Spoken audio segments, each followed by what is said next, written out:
silence everyone? Yeah, that's beautiful. Thanks. Oh, and now we're recording. So again, I have to be more careful about what I say. I have to make it valuable and meaningful and worthwhile for everyone. Also, don't forget if while I'm talking, you might like to take some notes. Sometimes I might say something that's worth remembering. And of course, we are recording, so you can get recordings, copies of the recording afterwards.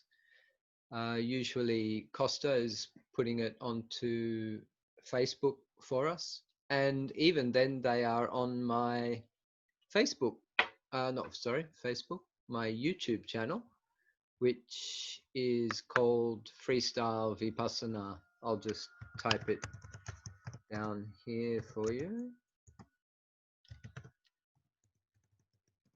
So um, I have some specific videos that I've posted there on Freestyle Vipassana, and then there are also a playlist of videos there, which there's probably about 30 videos that other people have made over the years, and I just put them all into the one place so that you can find them. There might be other videos that I've featured in or something floating around on the internet, but basically, if you'd like to catch up on some of my sharings over the years, feel free to visit Freestyle Vipassana on YouTube. Also, I have been forgetting to mention that I have probably 20 or 30 audio recordings on. Right. Did you get that, Costa? The message from. Okay. Um, I have audio recordings in a Dropbox account. So if anybody would like to get some audio recordings from me, I'm quite happy to give you the link for it. I don't, I can't find it and share it right now because I'm using a different device. But if you want to contact me personally, I'm happy to share the link to my Dropbox so you can catch up on um, some talks. Mostly they're a little bit older, maybe 2 or 3 years ago. But as you probably know, these teachings are, I mean, words of wisdom and teachings are pretty much timeless. They don't have a date on them. And uh, somebody else that I've been listening to lately, especially on YouTube, is Alan Watts. Hi, Kim. Welcome. Thanks for your message. Uh, there's a guy named Alan Watts. He's passed away now, quite a long time ago. I just typed his name into the chat message. Alan Watts. He's got some, or people have made a lot of recordings of his teachings and even made some really nice videos, really nice presentations. Actually, there was one called, I think it's Step Mix. Uh, it's actually Alan Watts's teachings, but they've mixed it into music, and it's actually pretty cool. So the music is just like a background kind of music, but they have Alan Watts's teachings where he'll just say like a sentence or a few words, and then it breaks into the music. So it's almost like you just get those few, like a minute or something, to just let that sink into your being, and then some more profound words of wisdom. So check that out. Um, I think that was what it was called, the Alan Watts Step Mix or something like that.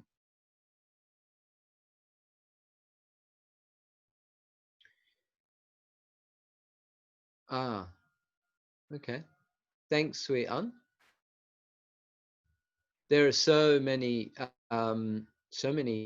YouTube videos by Alan Watts. He has the most classic British accent. He sounds like he's speaking over like a movie or a documentary commentator or something like that.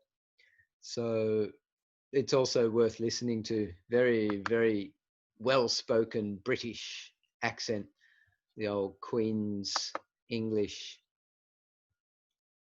So a few more friends have popped in while I've been waffling along. Yasemin is here. Nice to see you, Yasemin. And Xiaopin Li is here. Figan dropped in. That's great. And Sarhan also is here. Welcome. And somebody else popped in that um, yeah. Oh, Deniz. Merhaba canım, hoş geldin. So, um, actually, I'm going to start this week by reading something to you. The other day, I was sitting here in this corner of my house where the sun comes through the window in the morning, and it's quite a lovely spot. I was reading, I opened a book, and it's a book about the first stage of enlightenment that was taught by the Buddha, and it's called Sotapattimaga, just for my Buddhist friends that um, might understand a little bit of Pali language. It's written by Ajahn Anan, who is a student of Ajahn Chah, Longpo Chah, and it's just a little Dharma book that I've had for quite some time. And I, it just says Sotipattimaga. It's not a book that you'd find generally available. Usually in Buddhism, a lot of books are just printed for free. So, and it's quite deep. So it's not really a book for everyone. But there was an incense stick inside the book. So obviously, I've picked it up in a temple somewhere, and there was an incense stick. So I must have put the incense stick into the book, which made the book smell really nice. And so while I started to read the book, I decided to uh, burn the incense stick. But then the smoke of the incense stick really took my attention more so than the book. So I was contemplating the nature of the smoke of the incense stick. And I had some I felt quite deep experiences. Yeah. Thanks, Sui An. Wat Marp Jan, a beautiful forest monastery in Thailand where I went and stayed for a while. I did practice with with this teacher, Ajahn Anan. So I'd like to read to you about what I wrote down from observing the incense the other day. I'd like to read it to you. Um, it's a little bit longer than I expected it to be. I just made some notes, but um, yeah, so you might like to just sit back and listen. So I called it Incense Lessons. Have you ever considered that incense in its various forms could be your master? I already like this question. Could incense be your teacher? So we often think of teachers in our life as being people. But what if inanimate objects could also teach you? What this really means is your mind open? Are you receptive? Are you able to look deeper through the physical form to actually understand what the thing it is, what it represents, or more importantly, how you perceive it and what it represents to you? This means you are accessing your conditioning, that is, your previous teachings, lessons, learnings, and your understanding, and seeing life through that. So the incense has, as we experience it, we have visuals, so we're seeing it. It has aroma, so we're smelling it. It's tangible, it's tactile, you can touch, you can feel this incense. And what about sounds or the silence of the incense? It's interesting to look at, to watch incense burning, but actually to listen to the silence while it's burning. And is it completely silent? The smoke of incense shows us the truth and the way to practice the truth. What do you see in the way of the incense? How do you feel when you smell incense? And how does that feeling affect your mood, your thoughts, and your speech and your actions? Even a new incense stick, like the one I found in the book, what does it teach you? Can you know its true nature and therefore know your own true nature? The simplicity of the teachings are present in our environment, in our body, and in our mind. Even if you can't see or feel or understand the teachings, just embrace the simplicity. Simple simplicity. So I'll lead you into a little of this with our meditation in a while. The simplicity of just being. We don't have to understand. We don't have to get anything. We don't have to change anything. It's sometimes our ability to just be completely simple. Most of us have been taught in our lives to complicate things. In fact, we are extremely good at it. We complicate just about everything in our lives, especially our relationships, but we complicate even the simplest things. And we live in a complicated world, a complicated society. So it's a good reminder to practice simplicity.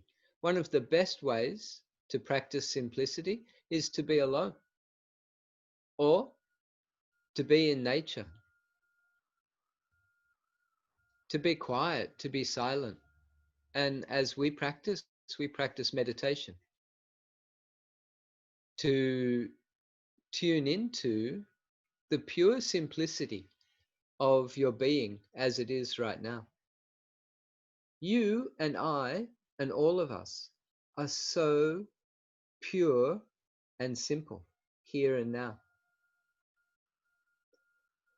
What's complicated is our ego, our thoughts, and not only ours, but then when we connect with and meet other people's thoughts and their emotions and their dramas, etc., then our whole life seems to become very complicated.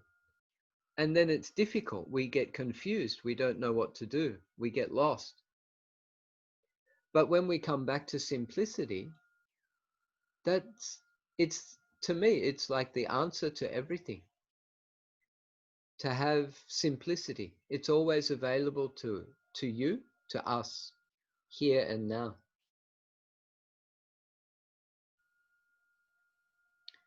The incense in the temple, for example, when we visit a temple, it permeates and infuses your hair, your skin, your clothes, and you take it with you when you leave the temple. You take it home, you sleep with it, you eat with it, and it is within you. It becomes a part of you.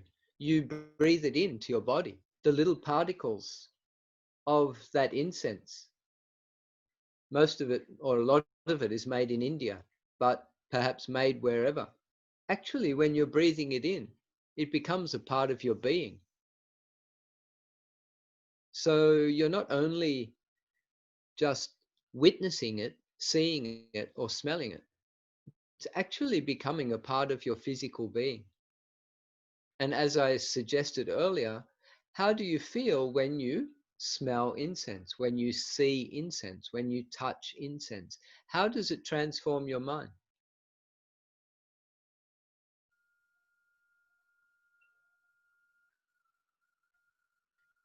This is why we practice stillness, calming and clearing the mind, so that we can find the truth in a dry leaf, for example, or a blade of grass,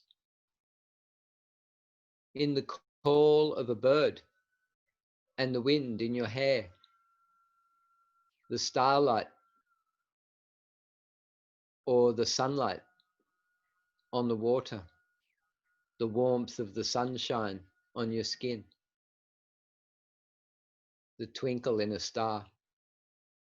Right here, here you are. The wind and the air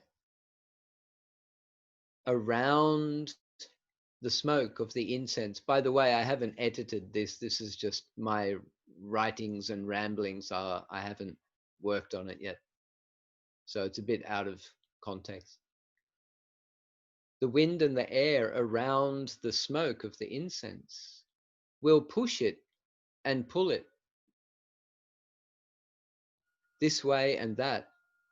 But when there are no movements in the atmosphere, the incense smoke rises dead straight, straight up, up, up, up, just perfectly straight.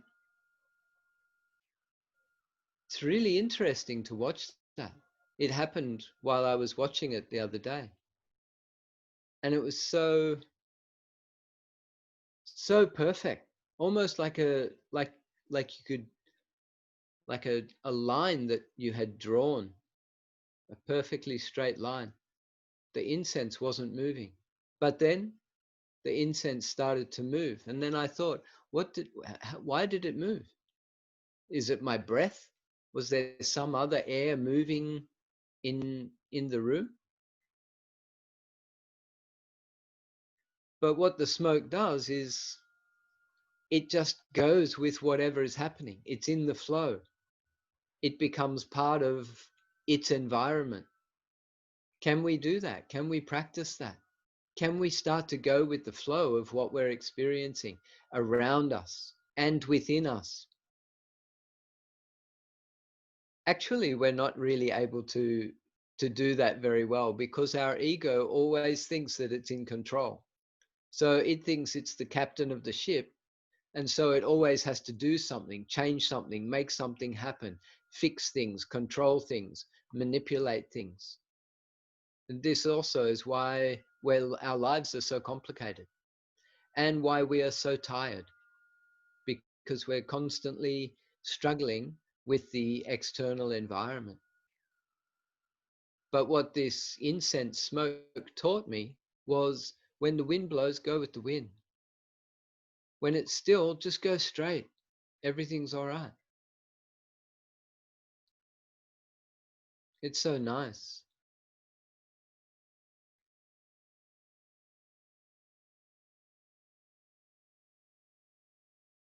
Before the incense is lit, it has the potential. the great potential to be ignited. And that ignition is a spark, and then the spark becomes a flame, and the flame to burn brightly and to smolder also continuously, naturally, flowing. One tiny particle is connecting to the next tiny particle, and so it continues to burn. There's a perfect continuity. It's like karma unfolding. This causes the next causes the next, the next causes the next. As our life unfolds, so does the incense burn by tiny little particles burning, moment by moment. Alas, this burning, this continuity, this flow, and this life come to an end because the conditions are no longer present to sustain life, to sustain the fire, and it extinguishes perfectly and naturally by itself. This is nature. This is the way. This has nothing to do with our egos or our choice. It is simply the truth. Seeing and knowing clearly the truth of existence is imperative while we are alive, while we have the cognitive ability to comprehend the truth without distortion and delusion. And I'll also add, while we are young and we have our health. Health is so important. You know, when you are not healthy, you don't want to learn anything. You're not interested in anything. You're so caught up in your suffering that you have no time to be open minded and to learn from your present moment experience. Even though the very illness or affliction that is causing you the pain or the suffering is what is teaching you, we are unable to learn the lesson because we are actually mostly trying to reject it. So our ability to open up to what is really happening to our body and mind, even if it is unpleasant, even if it is suffering. We wonder why we must struggle in life and have difficulties, why we meet with negativities and our relationships don't work or are tumultuous and hard work. This is because our minds are full of crap, full of external traumas and dramas of the world, and mixing with our internal dramas and traumas. And not to mention our clinging to the past and our desire for the fruition of future fantasies. This all clouds our perception of the reality of life, and it is unfolding here and now in the only reality we have. The incense stick appears to have ah, the incense stick appears to have form, whereas the smoke appears to be formless.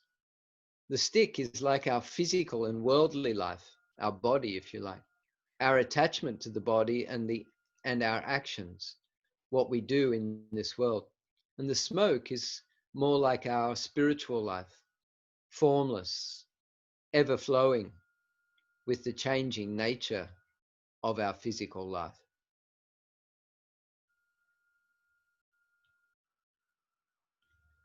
So that's my little sharing of my notes on the incense.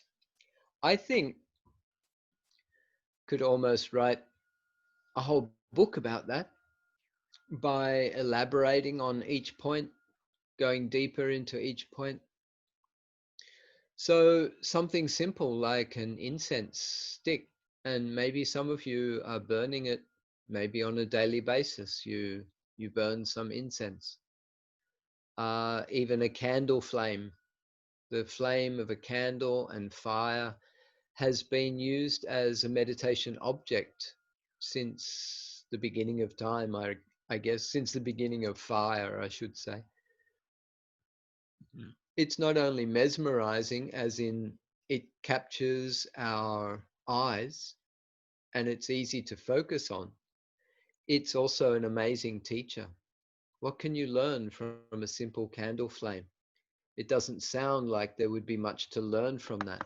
But when your mind is open, when you are relaxed, the mind is free, a simple candle flame can teach you what you need to know. Another thing, while I'm on this topic of learning what you need to know, have you ever considered that what is happening in the present moment is exactly what you need to learn? Whatever is happening in this moment, here and now, is exactly what you need to learn. So, just by virtue of the fact that us 30, 40 people have come together here at this point, and I'm saying these words, this is what you need to learn right now. This is what I need to learn. If we were at the beach, swimming, or eating ice cream, that would actually be our lesson. I know it seems strange, but that also would be our lesson. If you are having a conversation with a friend, that would be your lesson. A lesson doesn't have to be something that appears structured in the way that we have always had our lessons in life, like sitting in a classroom or there being a physical person as a teacher present. As I wrote down in my notes there, can you learn from the feeling of the wind on your face? But equally, can you learn from a pain in your body? What is it showing you? What is it teaching you? It is happening for a reason. And usually, what we do in our life is we try to get rid of this pain. We try to stop it, try to control it, try to fix it, try to get rid of it. But did you ever consider that you're actually getting rid of your teacher? Pain was my greatest teacher in all my years as a Buddhist monk. I had my great teacher, and he's still alive, Venerable Chamye Sayadaw, Sayadaw Ujanika in Burma. He was my great teacher, but on a personal level and from personal experience, pain, physical pain, especially the pain that I was receiving through sitting meditation, became my greatest teacher. It taught me just about everything that I needed to know. It taught me about the physical nature of the body. It taught me about the mind that reacts to that physical nature of the body. And it taught me the interaction between body and mind. It also helped me to go beyond the pain. If you can go beyond the pain, especially if you can go beyond physical pain, then you can also go beyond emotional pain. If you can become free from physical pain, you can become free from emotional pain. And when I say become free, I don't mean for the pain to stop, as in the physical pain or even emotional pain.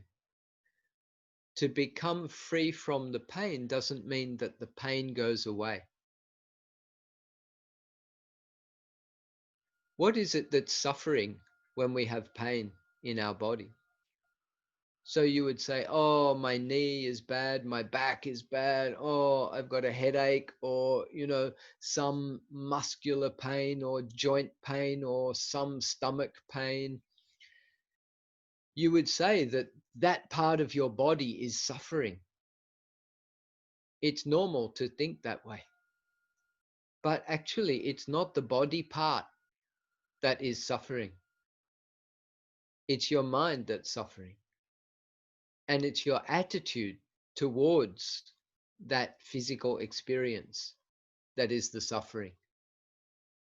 The attitude, the way you believe in it, which means that you can have strong physical suffering and be free in your mind. I know I experienced it. And if I didn't experience it, I wouldn't believe it. And I certainly wouldn't tell you that it is different to that. But it's true. I had, by sitting so many hours, sitting still as I could, for many, many hours on just the wooden floor in the meditation hall in Burma as a monk, such intense pains. Like I've played rugby league, I've fallen off motorcycles, I've, done so many um, dangerous and difficult physical things, and I've been hurt in many ways physically. But the most pain I ever experienced was actually sitting still, doing nothing, but sitting still for a long time. And then that gave me the opportunity to investigate more deeply into the pain. And then I came to understand it's not the physical pain that's the problem, it's the mind. It's how we see it, or how we view it, or how we feel about it, how we react to it. It's about our attitude. And then what I came to understand is that the way that I was reacting to physical pain, I was also reacting to emotional pain. And you can decide for yourself what emotional pain means. But quite often it's referring to, it can be broken heart, it could be sadness, it could be grief, it could also be regret and remorse, feeling sorry. In fact, there are probably many types of emotional pain. Perhaps even fear and anger could also be regarded as a type of emotional pain.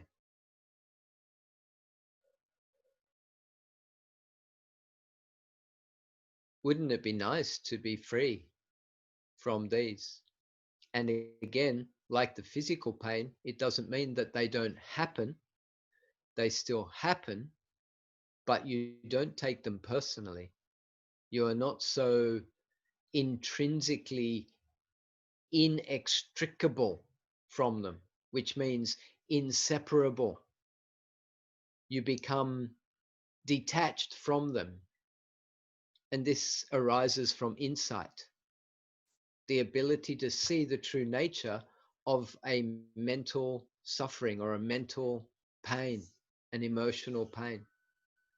One of the most simple things that you can remind yourself is this will pass. Even that already. Just imagine that you are having, that you are um, maybe brokenhearted. Most of us have been brokenhearted in our lives. Some people, it takes a very long time to recover from a broken heart. And that's because of our expectations, but I won't go too deeply into that right now. Then, when we feel brokenhearted and we feel that the heart has kind of collapsed, or um, it feels tight, maybe it feels closed, our mind seems quite dark. So, our ability to be aware of that, firstly, to identify it, to even label it or name it, what exactly it is. Allow yourself to experience it. This already has changed your attitude towards it. So normally, when we have these mental states, we just get stuck in them. We flow into them. We become, as I said, inextricable, which means um, inseparable from them. We become. It's like you become that emotional pain. But when you know it, and even if you are able to label it, you call it by its name, it means you've stepped out of it. You've stepped back from it. You've taken another view of it. You can actually see it. This already is the first step to becoming free from it. But then what if you also reminded yourself, this will pass, especially if you've had this before in the past. Then you can remind yourself, this will pass. Every emotion passes. What happens when you say some simple wisdom like that is your mind changes its attitude. Immediately, it's already changed.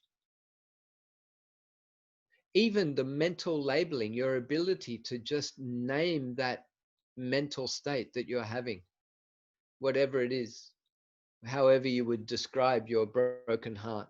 You could just call it broken heart. But what is the actual experience? Is it a kind of anguish? Is there a maybe often there's anger in a broken heart. Maybe there's fear. Maybe there's fear that you'll never be loved again. Maybe there's sadness. Just the simple fact that you lost something that you held dear to you. Then your ability to understand it in its true nature sets your mind free from it. When your mind's free from it, it it is free to pass. It's free to dissolve. It's free to change into something else. So even naming it,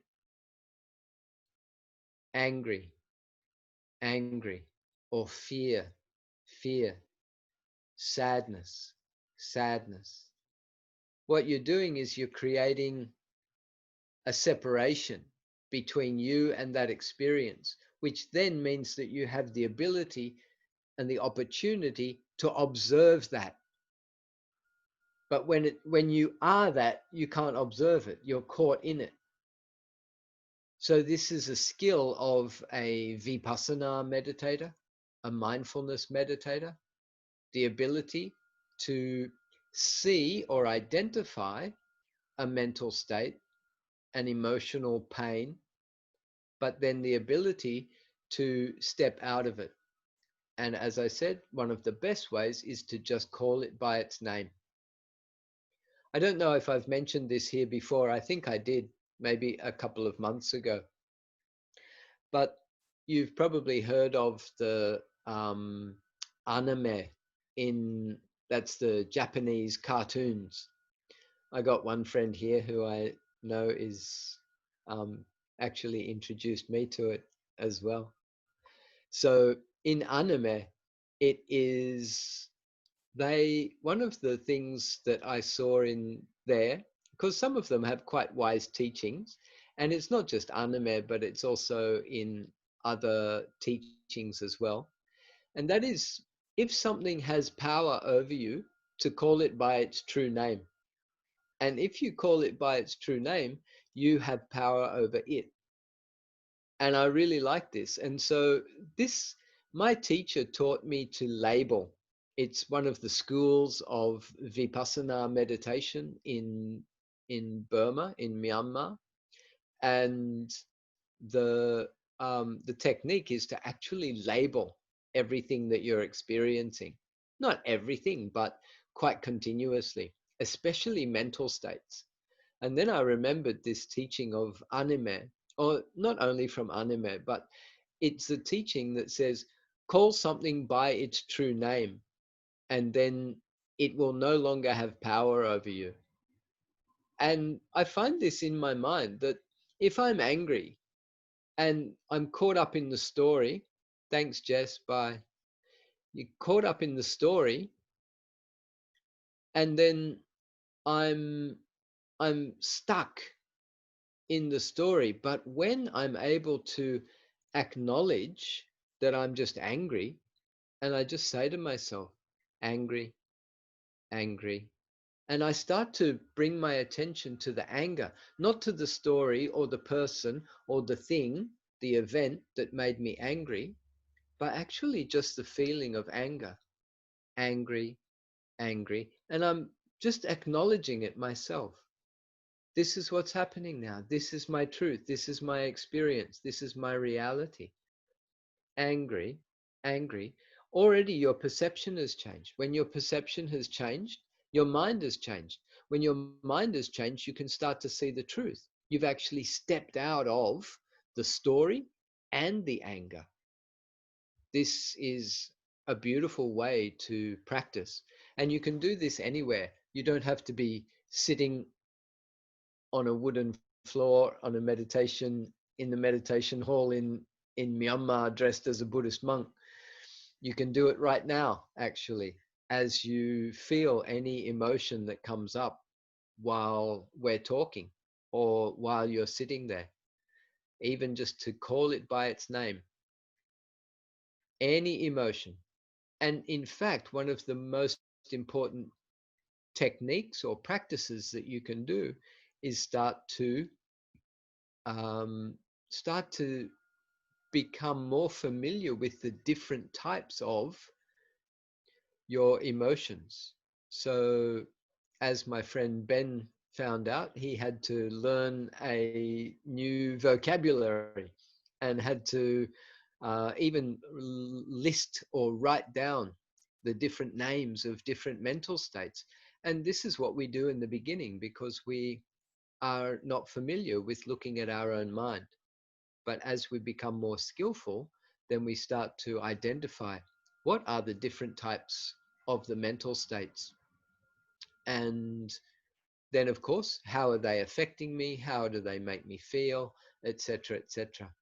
And then we slowly start to become free from them. So there's a long introduction, and perhaps you'd like to do a little bit of sitting meditation. Some of you have already started, which is quite beautiful. Um, if you'd like to just adjust your environment around you, maybe close the doors or open the doors or put the cat out, put the cat in, do whatever you need to do. Switch off your phone, tell people around you that you'll be meditating for a little while.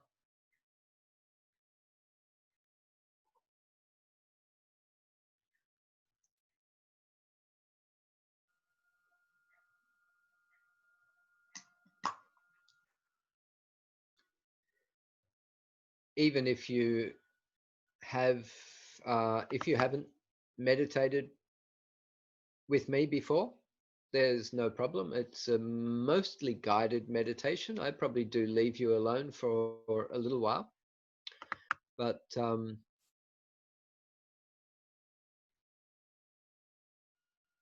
yeah, um, yeah.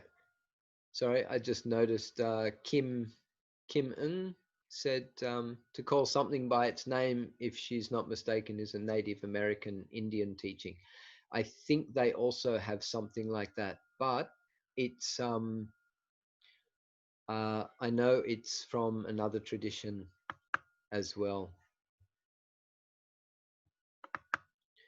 Maybe it's also one of those beautiful universal teachings that just works anyway.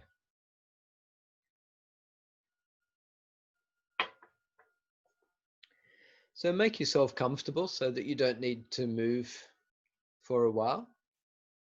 I'm a great believer in sitting still.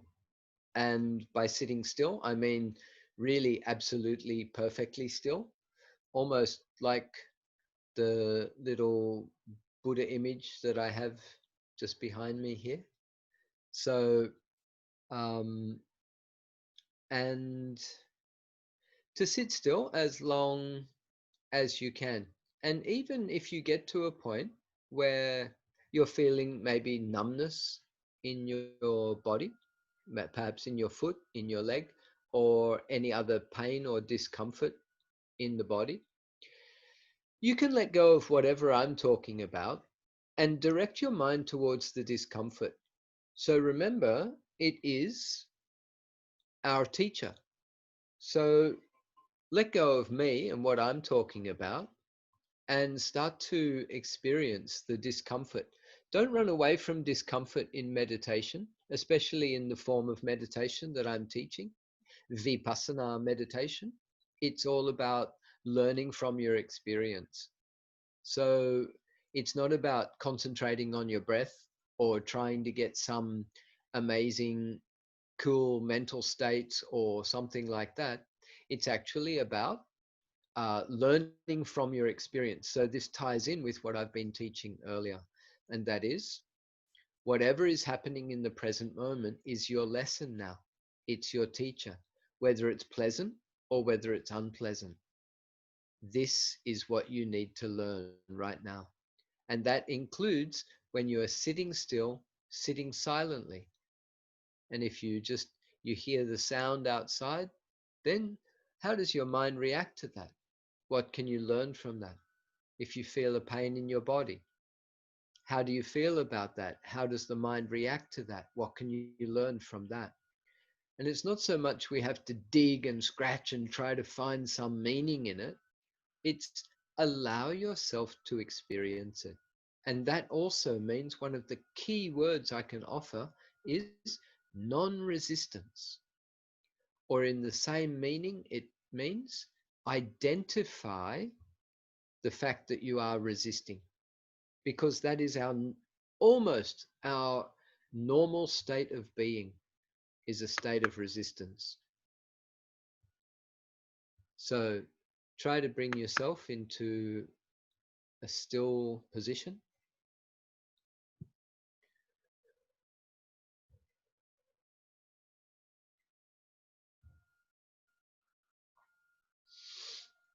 and sometimes my sound may drop out, especially if I have my eyes closed. I can't see that my screen's frozen, so don't worry if you miss a little bit here and there. It's just the nature of the internet connection.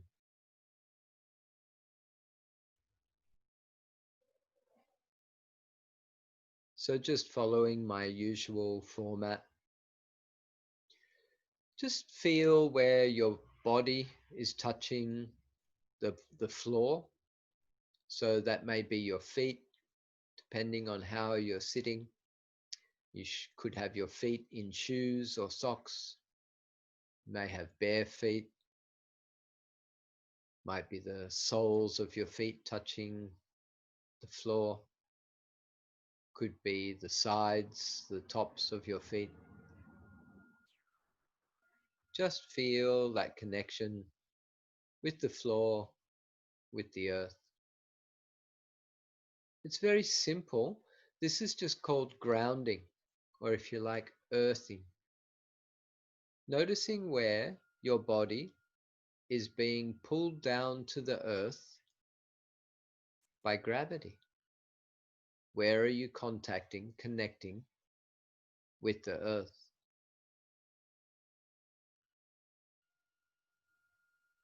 And what you're actually experiencing is not so much foot or floor or mm, contact. It's actually pressure, perhaps temperature, maybe cool, maybe hot.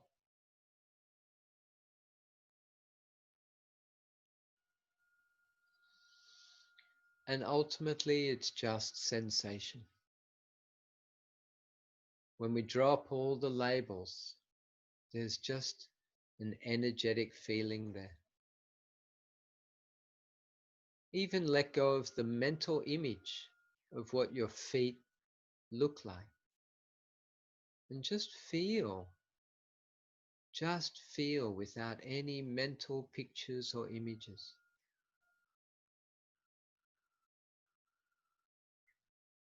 And now just notice how your mind is. It's changed a lot from 5 minutes ago. There's no more discursive thinking. Your mind is feeling your feet as they are. And not only that, just the sensation. Present moment, here and now. Simplicity, uncomplicated. But this feeling is always present. You can always feel your feet or always feel your connection to the earth. And then generally feel your legs.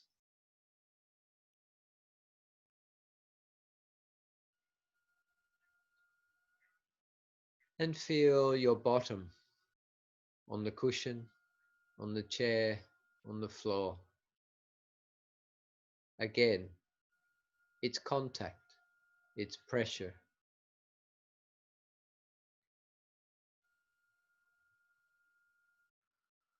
Perhaps temperature. It's definitely energy. All pressure is energy. All temperature is energy. All movement and even stillness is also energy.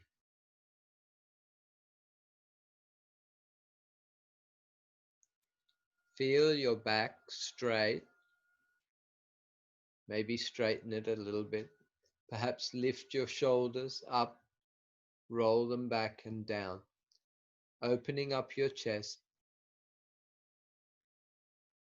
lifting the crown, the top of your head, growing a little bit taller, and then just settling down, maybe tucking the chin in slightly.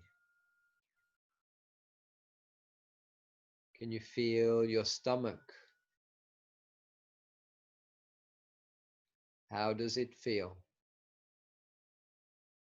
Do you feel temperature? Is there any movement? Any pressure?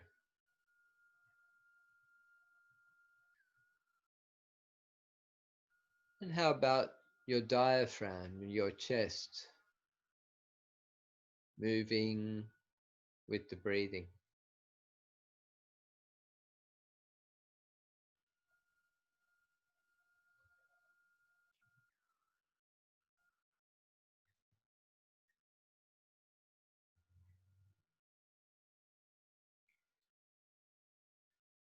Again, relaxing your shoulders, feeling your arms down to your hands.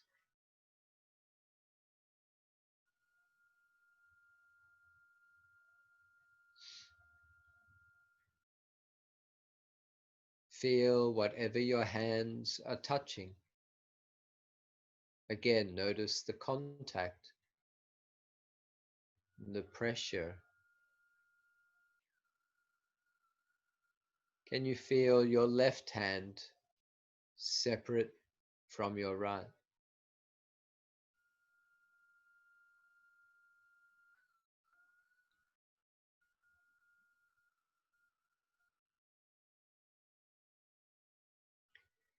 Can you feel the bones within your left hand? Can you feel each finger separately, one by one?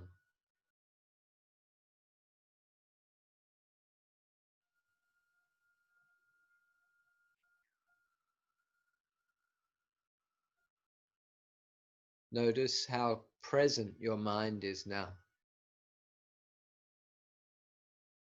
Very simply, just feeling your hand, but your mind is present. No fear, no worry, no past, no future. And switch your attention to your right hand. Can you feel heat throughout internally through your right hand?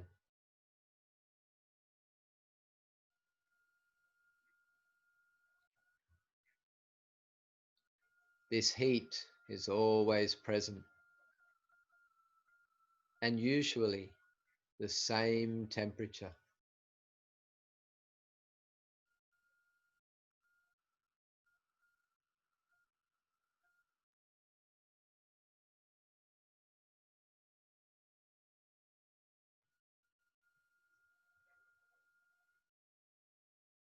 Again, feel both your hands, your arms, up to your shoulders, relaxing. Relax your face, and as you breathe in, relax your whole body. As you breathe out, relax your whole body.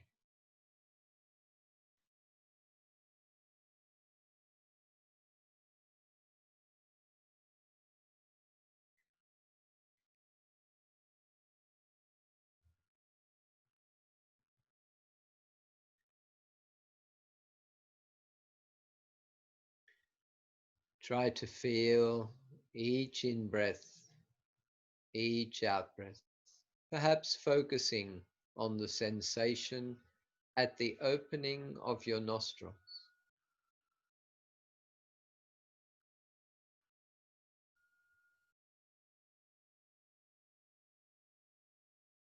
Perhaps cooler air coming in, warmer air going out.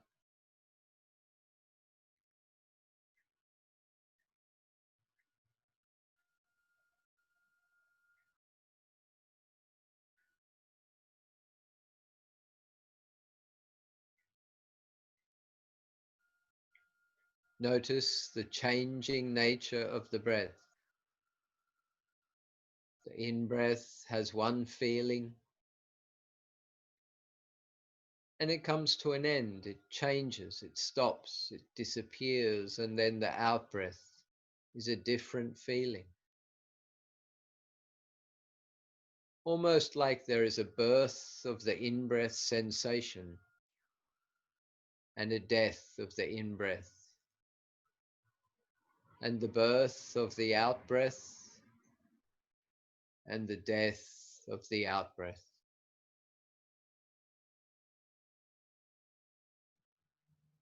Natural, pure cycle arising and passing away. Cause and effect. This is nature.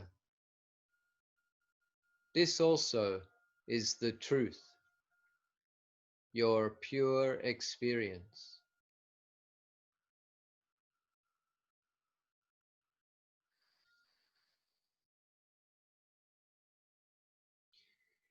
If you have many thoughts and you can't feel your natural breath, breathe a little slower and deeper.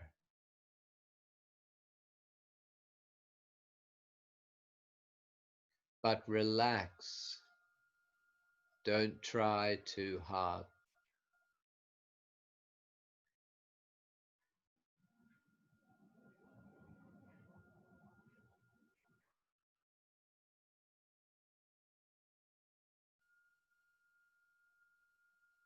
If you find yourself thinking, you can call it by its name. Thinking, thinking. Imagining, imagining if it's in pictures. You could even call it reflecting or projecting for past and future. And gently come back to your breath again and relax.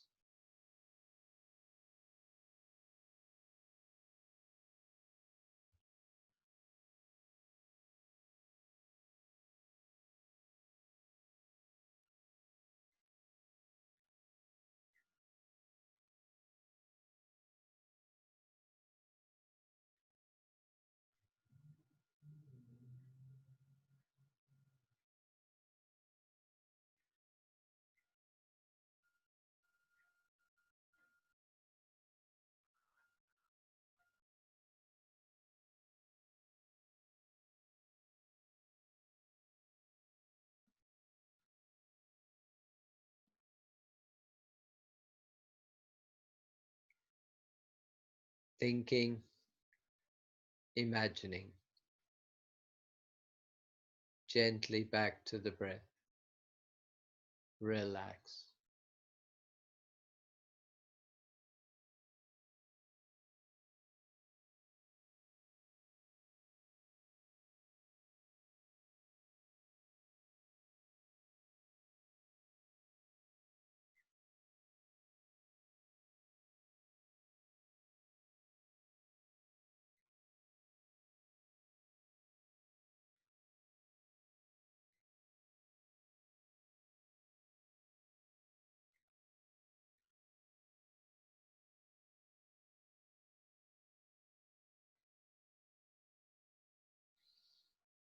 Thoughts and images are not our enemy. Just notice them, gently come back to feel your breath.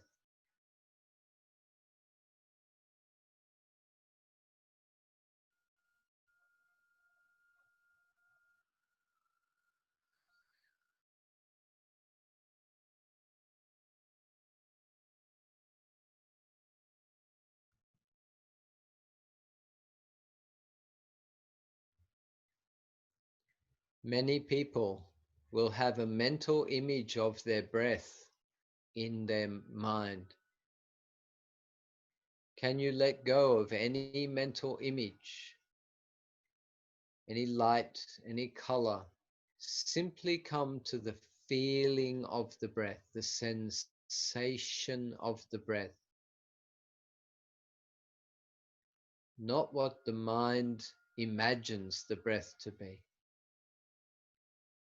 Feel the sensation and relax.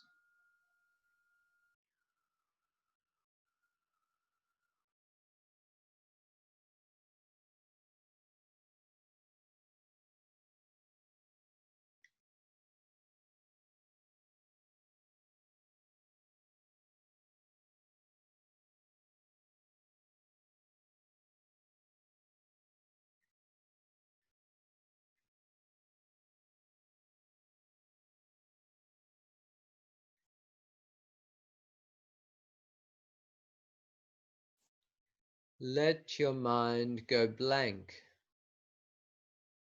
but fully feel the sensation of the in breath while it lasts.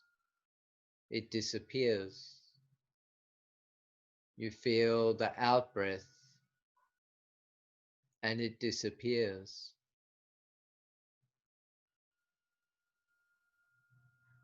Breath keeps flowing. Awareness is watching, following, observing.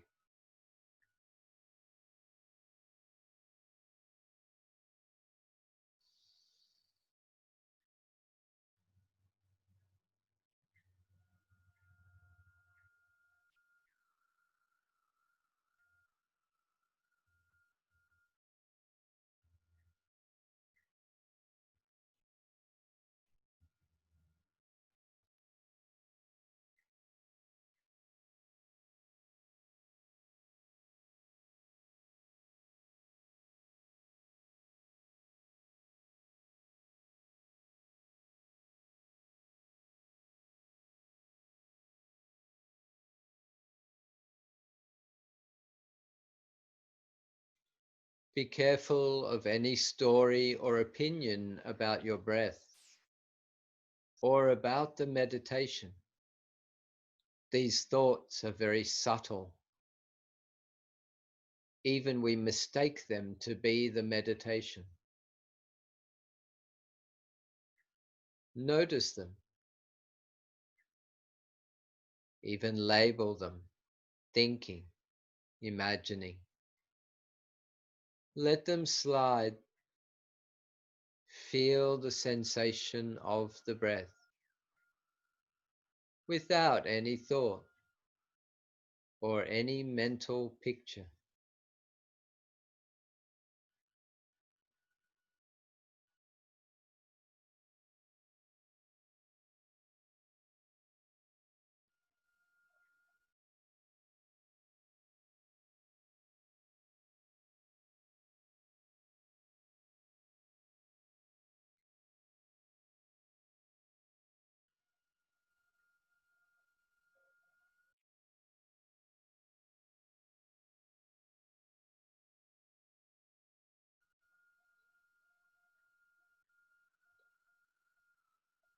And now feel your breath again coming deeper into your body.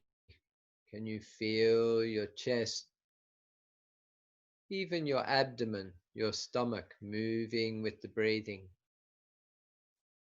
Not the mental image, but the feeling.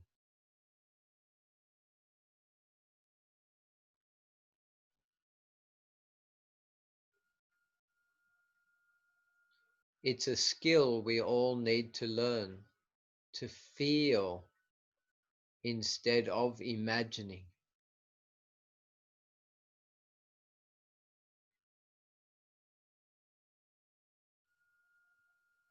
and thinking. And now expand your awareness to feel your arms, your hands, to feel your body, your legs, your feet, and of course your head and face. Feel your entire body as one unit, but let go of any picture or image that you have of it. Can you just feel it as a mass of energy? No pictures, no images, no stories, just sensations.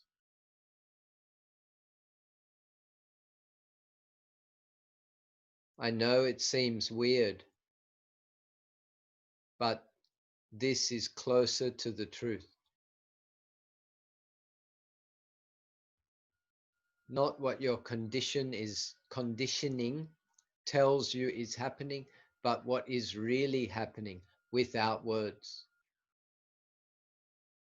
Just experiencing.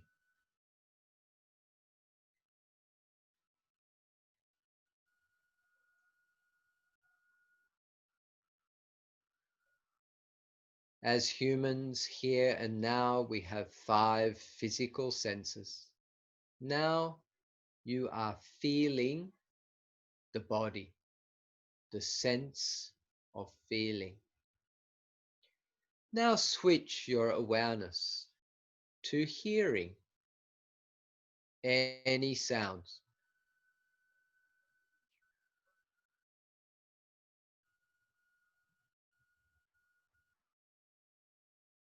You may hear the sound of your computer or the sound of the white noise through your speakers,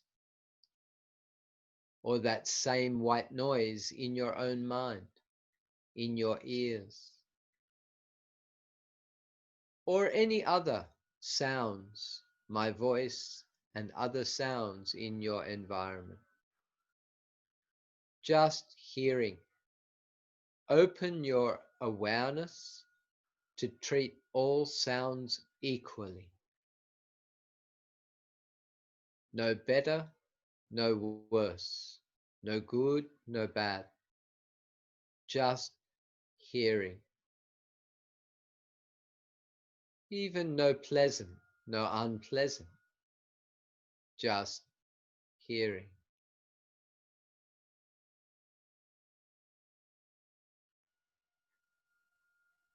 We may also call this non-reactive awareness or objective awareness. Simply experience. Mind is clear, fully present, relaxed, open.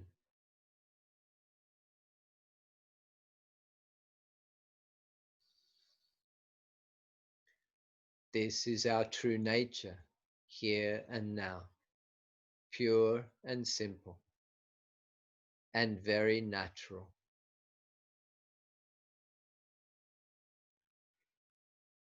Can you smell any smell, or the neutral smell of the room or the air?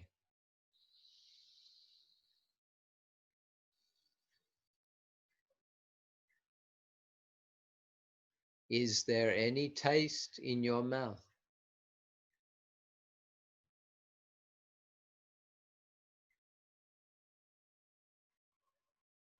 When our eyes are closed, as we have already seen, sometimes there are pictures, images, kind of graphics, sometimes color, light, movement, shapes. They come and go and change. Even with the eyes closed, we may still see behind the eyelids.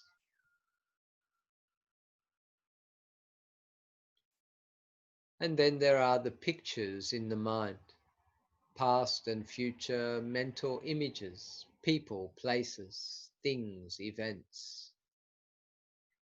And then there are words and stories that we call thoughts, concepts, opinions, even beliefs. And then we have mental reactions, emotions, pleasant, unpleasant, liking, disliking, wanting, not wanting, agreeing and disagreeing, and any emotion. All of this is in change. All of our five physical senses, every sensation in your body is changing. The sounds and hearing are changing. The smell, the taste, the seeing, the images, the thoughts in words and stories, and emotions are all in a process of change and flow. Let it come, let it go. And we find that we are in the flow. Again, very pure, very simple, very natural.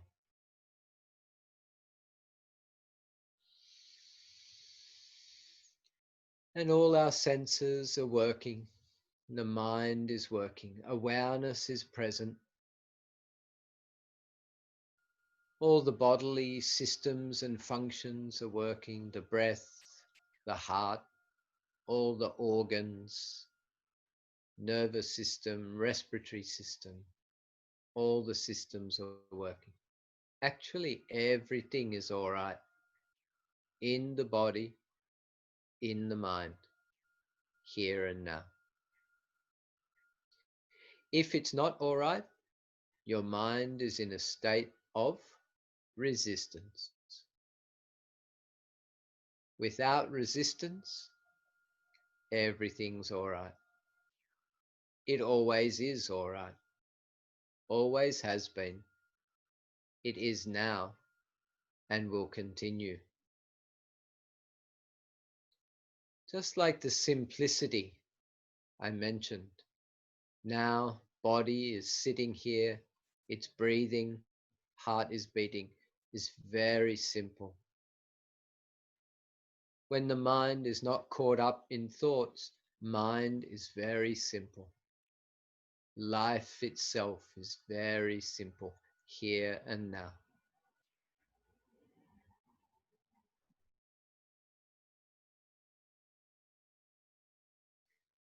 Thoughts come and go, and they are also can be seen as simple. Emotions come and go, can be seen as simple and natural.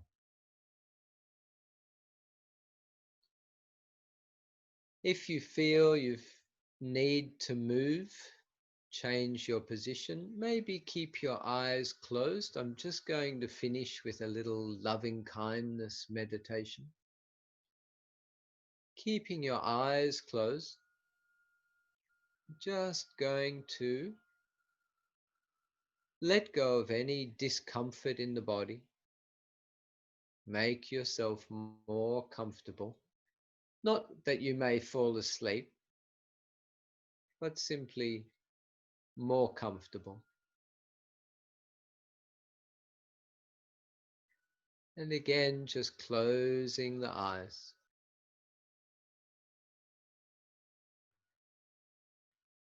Feeling the comfort in the body.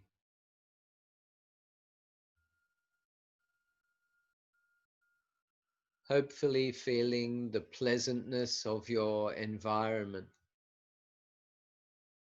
the relative peace around you, and the safety, the freedom from external danger. And you may realize just sitting here now, you may realize that you are safe. You are somewhat peaceful and also healthy. I know I am safe, peaceful, and healthy. After the meditation, you are probably safe, peaceful, and healthy. You could even say that to yourself a few times. I am safe, peaceful, and healthy. If you feel it, you can say it. If for any reason you don't feel it, you can wish it for yourself. May I be safe, peaceful, and healthy. That is, if you don't feel it. May I be safe, peaceful, and healthy. That is, if there's any resistance in the mind, any doubt, any confusion, any thoughts. Otherwise, I am safe, peaceful, and healthy.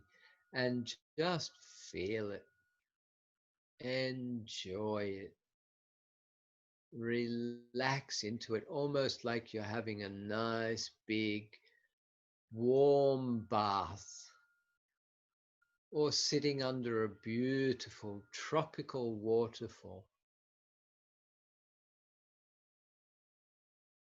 I am safe, peaceful, and healthy. Maybe you're floating on water.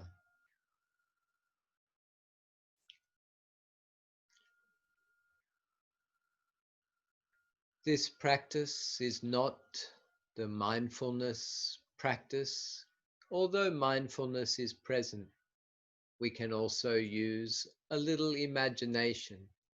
It's called loving kindness, metta meditation.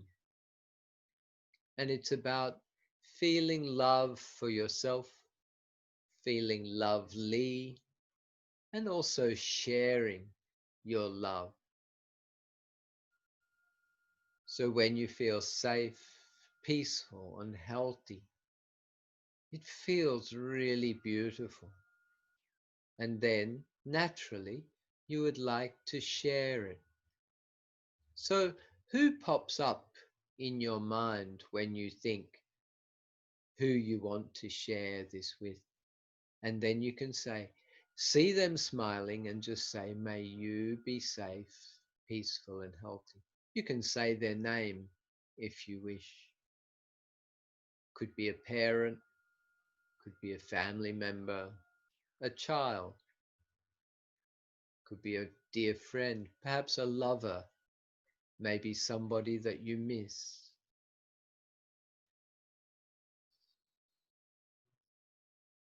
It could be someone who's in hospital or someone who is unwell, someone who really needs a bit of extra love, someone who needs your beautiful, pure energy.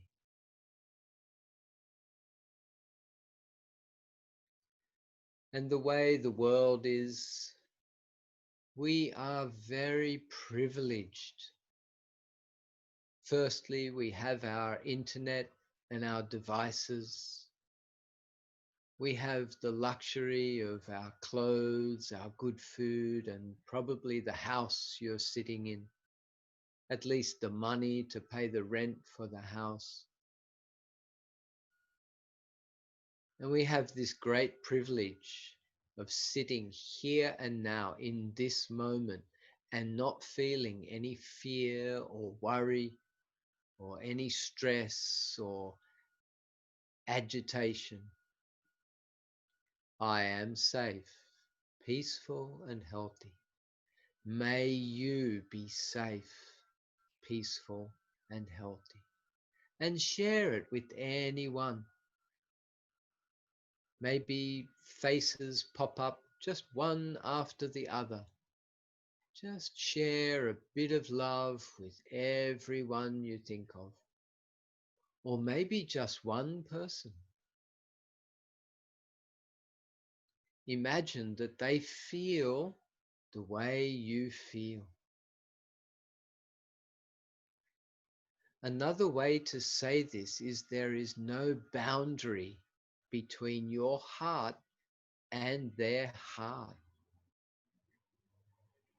as if you become one with that person and they feel what you feel.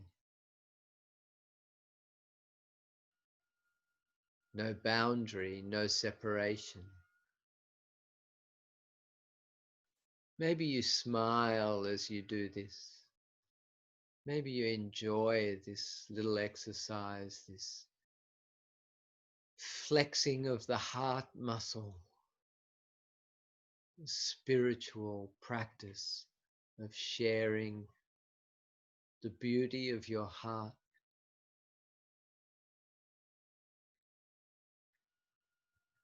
And you may continue with individuals that pop up. Maybe you've got a whole queue of people waiting to receive your love. Maybe you'd like to share it in the form of groups, like, may all my family be safe, peaceful, and healthy. So you can share it as a group of people. Sometimes the metta feels a little weaker in this sense because you're covering more people, but it doesn't have to be weaker. In fact, it can be even stronger. May all my friends be safe, peaceful, and healthy. May everyone in this Zoom meeting be safe, peaceful, and healthy. Just as you may look at the screen and see 25 people, you share the love equally to all of them, even though you don't know them. pure love, unconditional love, no expectations, nothing in return, just sharing your heart.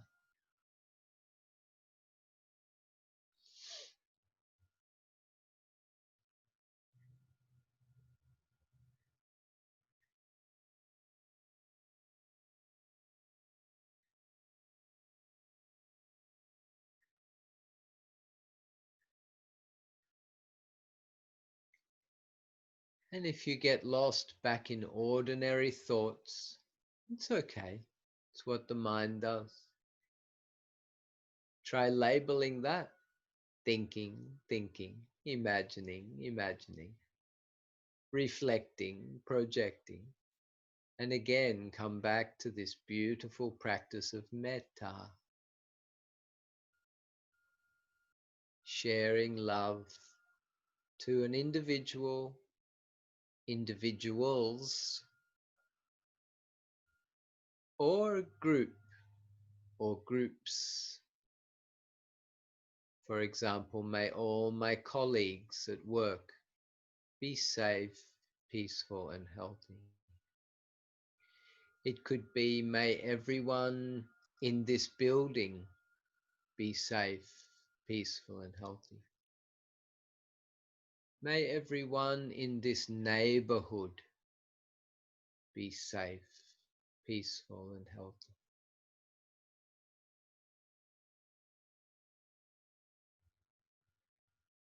And from the neighborhood, you can expand to the suburb or the village, to the town.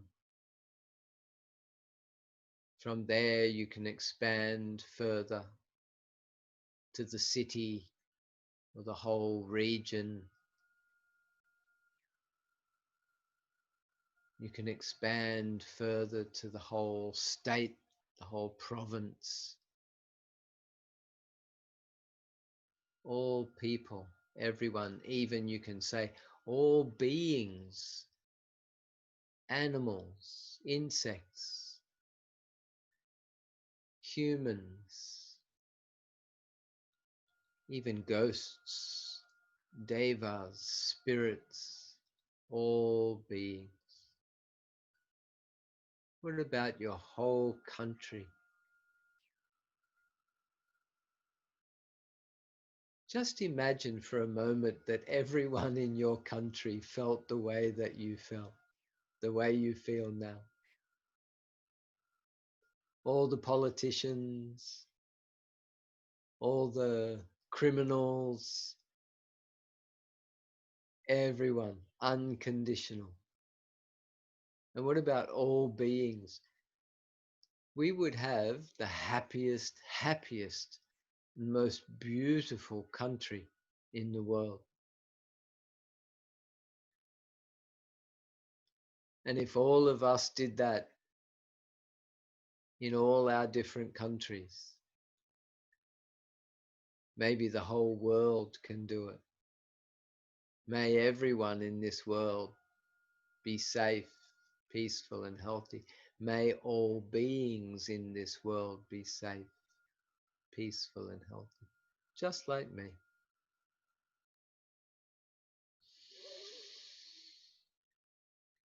May all beings everywhere be safe, peaceful, and healthy.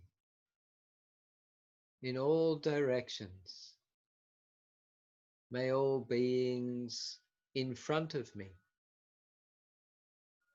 So imagine that the walls dissolve.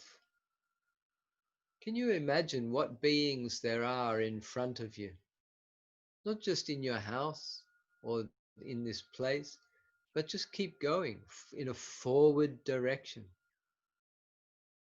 to the neighbors and through the through the towns, through the houses, through the forests, over the hills, through this country, through the next country, all beings in the forward direction.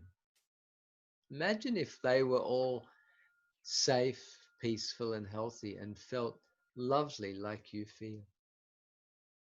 almost like you're shining light,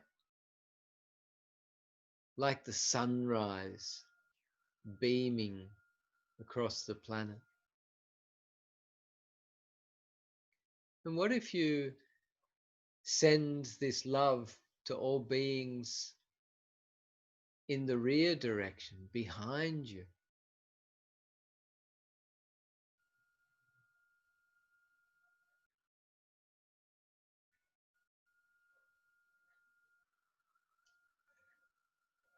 And then all beings to your left,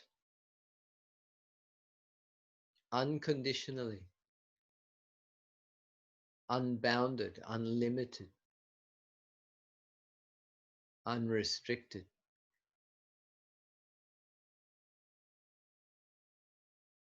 And then all beings to the right.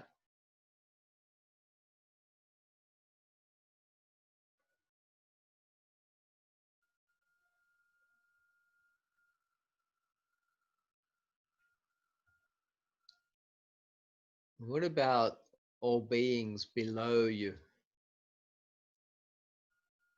in the floors or floors below, or under the ground, or right through the whole earth to the other side and beyond? And how about in the direction above? Unlimited,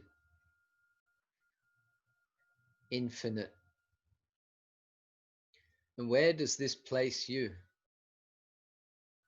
Right in the center of your universe. You and all of us are the center of our own universe, the universe of your perception. The way you see the world from where you are is perfectly unique, and you are sending love to all beings in all directions from your heart without expectations, without conditions. All beings, good or bad, beautiful or ugly, pleasant or unpleasant, all beings want to be safe, peaceful, and healthy as you are.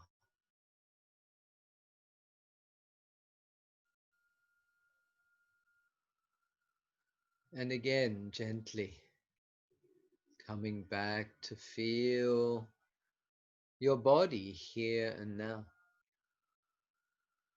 coming back to your senses, back to this present moment,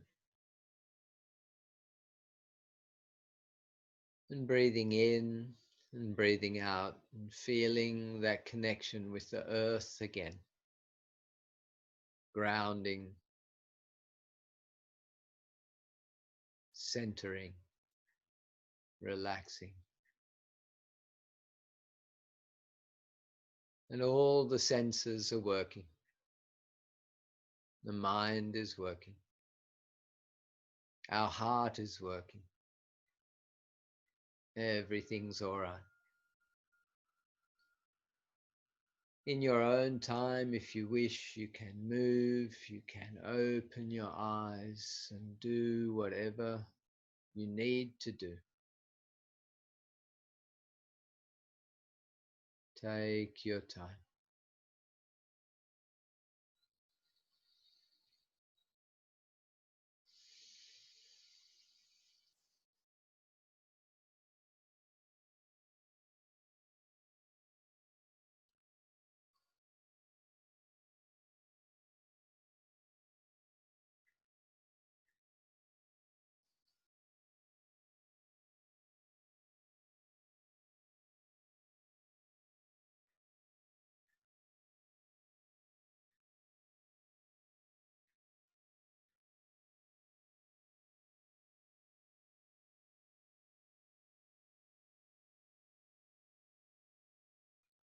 Even as you start to move, try to maintain some awareness of your movements, or how you feel in your mind.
Well, that certainly changes things, doesn't it?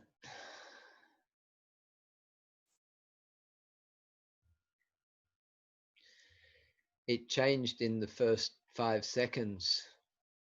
I hope you felt that. As soon as you start to pay attention to your feet on the floor, everything started to change, even down to the molecular structure of your body. Because your mind is changing, then your body starts changing. This is how, when we meditate more and more and practice more stillness, more mindfulness, it affects our body. This is how you can also use meditation for healing, to recover from illness or sickness, by especially if you are able to follow when I was mentioning about letting the thoughts slide and just experiencing without thinking, without even the mental picture of the body part, the breath, or the body that you were experiencing. If you can let go of that, then there is this sense of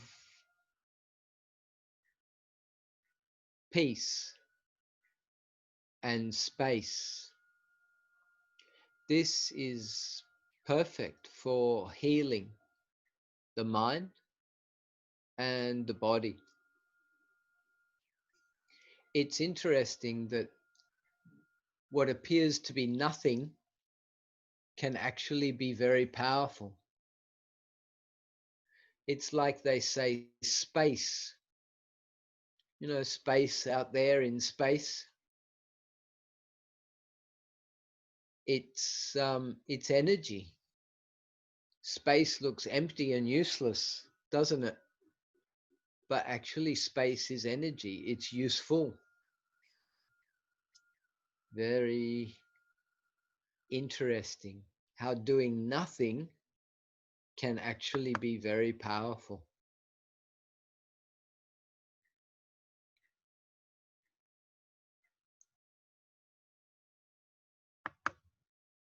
So, this is the next phase of our practice together, is where I open it up to you if you would like to ask any questions. If actually, in particular, I would like to know if you would like any comment about anything that I mentioned during the practice, because of course, it's not a time that we are taking notes or we are doing anything in particular. Um, we can't talk. So, is there something that you experienced during the practice that you would like to question, would like to comment on? I'm not looking for any praise. I can also even ask for any criticisms, is more useful to me than praise. So don't be shy. The best way to share is actually to write in the chat if you don't mind typing, because then there is no problem with the internet connection. But if you would prefer to speak, then I'm very happy to try to listen to you and answer you in the best way that I can. Does anybody have any comment or anything to share?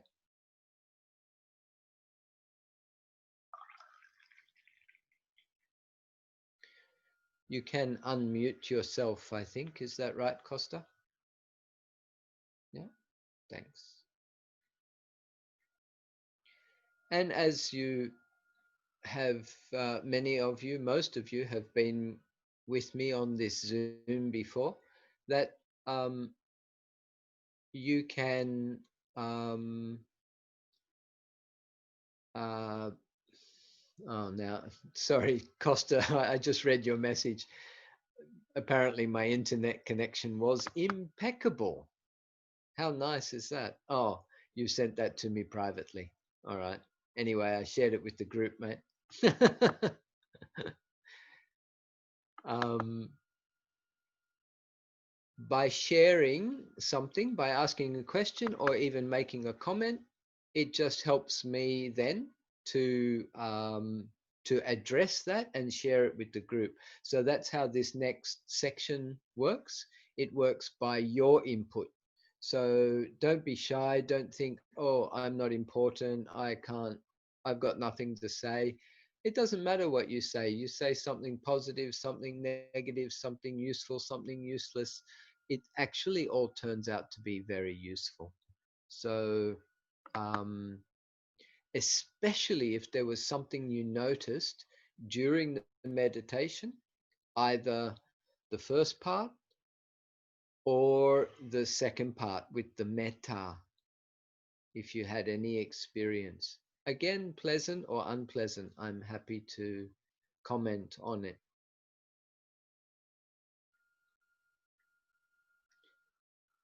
Anybody? Yeah, I got one, Jeff. Uh, just to, yeah, okay, Ben. Yep. Um, just in general with meditation, just a general comment. You say that um, meditation starts when thinking stops. I think I've heard you. I'm paraphrasing. So when we're in Yep. that meditative state, it's when we're not thinking.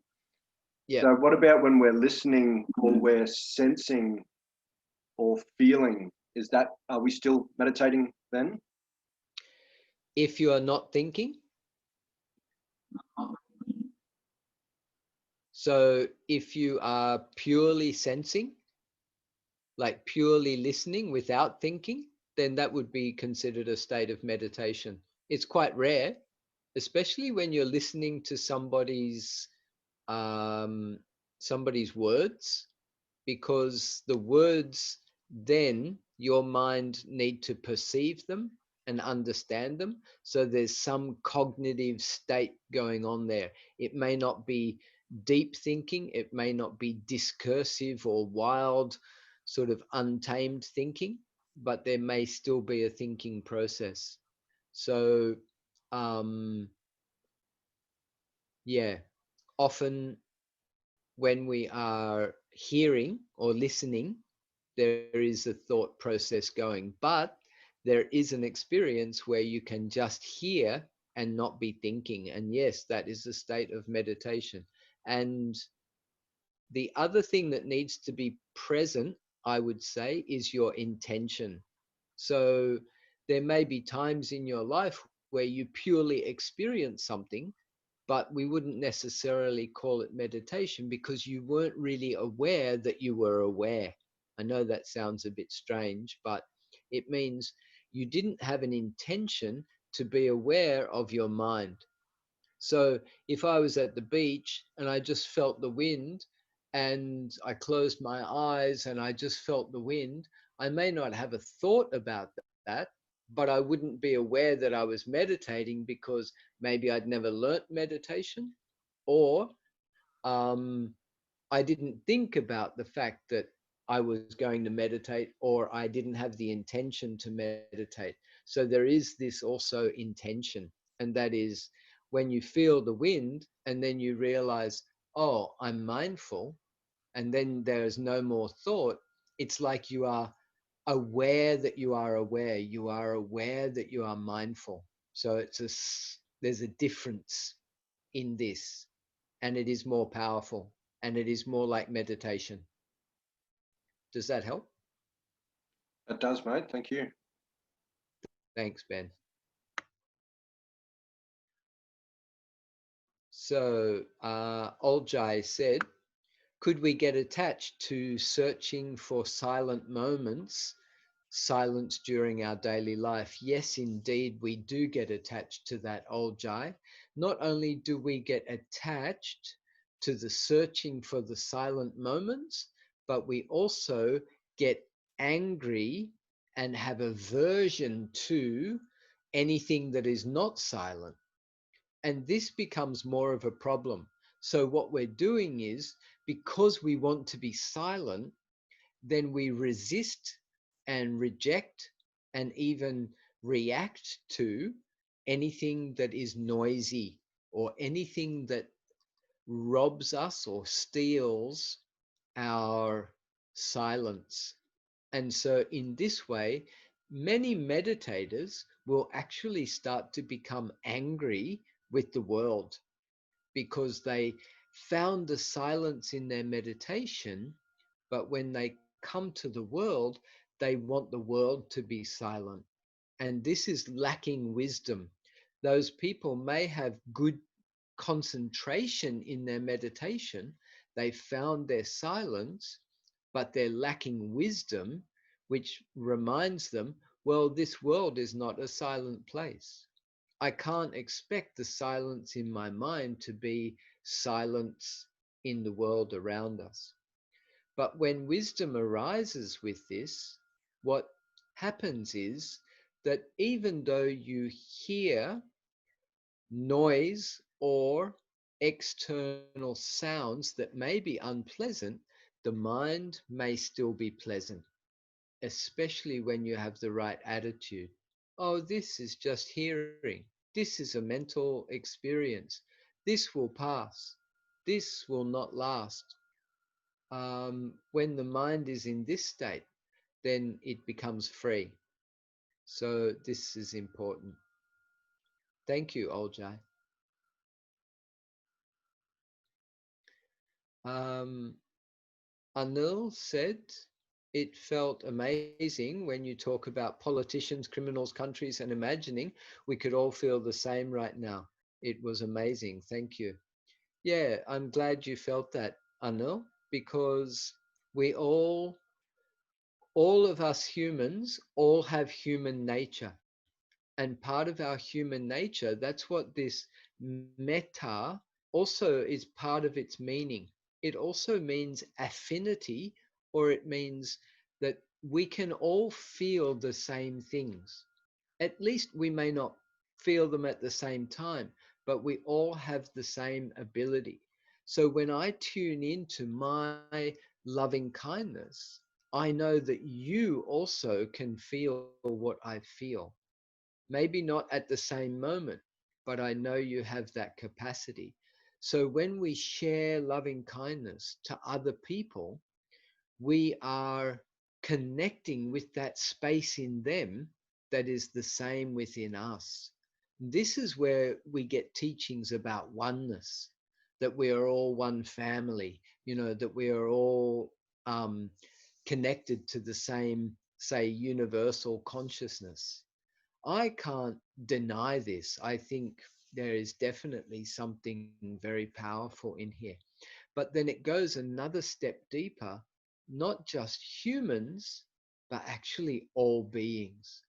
This is where our loving kindness becomes even more unconditional because, how can you send loving kindness or wishing that the mosquitoes that are biting you be safe, peaceful, and healthy, or the ants or cockroaches in your kitchen, or the bugs that eat your plants or your flowers, or the dog that keeps barking next door, or you know the tigers or the sharks or the spiders and things like that. How can we unconditionally wish them to be safe, peaceful, and healthy?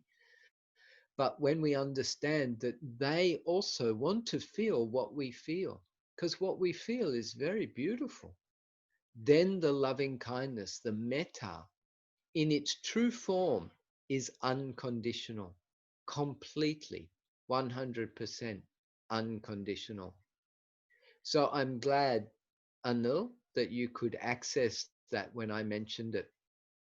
And I think it's really important for us, at least those who are present listening to this now, that we can actually use our loving kindness to firstly change the state and the attitude of our own hearts, but then help to change and spread the love between firstly our friends and our families, but then continuing to spread to our neighborhoods and unconditionally to everyone as best we can. So Gayatri said that she had to go, and old Jay wrote Buddha Gachar, Yahoo, who, Eyvallah, canım, eyvallah. Yeah, Buddha geçer, bu geçiyor. Yeah, this is passing, or this will pass, Buddha geçer.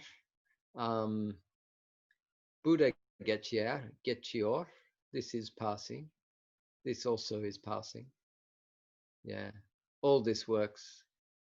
And Ash wrote, there was actually a dog barking next door for me during the metta meditation, and it stopped after I projected the mantra from my heart to it. Yes, Ash, this does happen. And I've had many experiences of these. Yeah, we could call them coincidences, but are they really? Let's run with the fact that our metta does extend to our neighbors and to beings around us. I'd like to think that it really works that way. Leslie Go said, when I first learned meditation, I tend to look for absolute silence, but now I find sounds can be meditative too, like sound of running water and birds chirping. That's great, Leslie. Now the next challenge is to can you also use sounds like traffic and construction work and car alarms and house alarms and people talking? And you see, these are what I found is that these are all the music of the world. People walk around with their earphones in their ears, listening to the sounds that they choose to hear. But I don't like to do this. I want to hear the sounds of the environment, even if I'm on the underground. I remember when I was in Russia, Actually, in particular, I was um, in the Ukraine, in Kiev, and the old Soviet underground trains are so loud. They're just rattling, and I can see Olga smiling up there. She's very familiar with it. Um, they're so noisy, and you almost can't have a conversation in there because it's so noisy. But for me, especially as a foreigner, I found it so unique, and I found that noise to be so almost liberating because I fully accepted it, and I, I enjoyed the concept. I'm in a Soviet train underneath the city of Kiev. I mean, that's a concept. But when I let go of that, it was just pure sound, and actually, it's the music of the moment. So even if you're walking or living next to a construction site and those sounds, can you change your attitude and say, this is the music of the moment? So maybe you even want to write that down, those of you who are taking notes. The music of the moment, which is the natural sounds of the moment, pleasant or unpleasant, whether you like it or don't like it, whether you want it or don't want it, whether you deem it good or bad. It's the music of the moment. And that's the music of my life. And, it's like artwork. As humans, we get all caught up in different types of artwork and, thinking how clever we are that we can, make all this amazing artwork. But to me, everything is art. So, looking even my background here, the flowers are art, the curtains are art. What about when I step outside, I see the trees and the birds and the grass and the sky and the clouds? Isn't it all artwork? So everything I see becomes visual art. Everything I hear becomes musical art. Everything I smell is the smell of art. And the tastes, we go crazy about all the different types of ways of cooking food these days. There's even cooking channels that have, on your television will have programs, 24-hour programs of different types of cooking shows from all around the world. We've gone absolutely crazy about it, but it's not necessary. Just pick up one little leaf, one little salad leaf, a bit of rocket, and just chew and taste the taste of that, or a grain of rice, or a piece of bread, or a piece of chocolate. And this becomes the artwork of taste. And then your mind also, your thoughts, your imaginations, can you see them as artwork rather than thinking of them as negatives or something that shouldn't be there? Especially meditators can start to become quite um, aversive to thoughts. So just as Oljai mentioned about um, searching for silence in daily life, and then we may get angry about sounds in our daily life. Meditators also get attached to the silence of their mind and get angry at thoughts or even pictures and images. So be careful of that, because these are not our enemy. Actually, they are the fabric of our mind. They are the artwork of our mind. Even if they're negative, it's okay, they're going to pass. So, can we see our thoughts as artwork? Can we see our memories, our opinions as artwork? In this way, we change our mind, we change our attitude. That changes your life, it changes everything. So, thank you for sharing, Leslie. And Nisa, I have a question about people who trigger things in us. It's hard for me to differentiate. if it is a learning process for me because I get triggered and I learn a lot of things about myself, or if I should let go because I am feeling not at ease when I'm around them. And thanks, Oljai, for your question. I got an important lesson for myself. That's lovely. Um, so, um, what was your point or your question? Ah, so should I do this or should I do that? Um,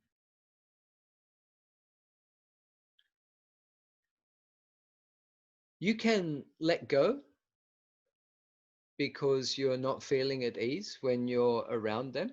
Definitely. Sometimes when people trigger us, the first thing you have to know is that you've been triggered. So if you don't know that you're triggered, you're lost in that trigger and you're lost in that experience, and you don't know that you're triggered, there's nothing you can do about it.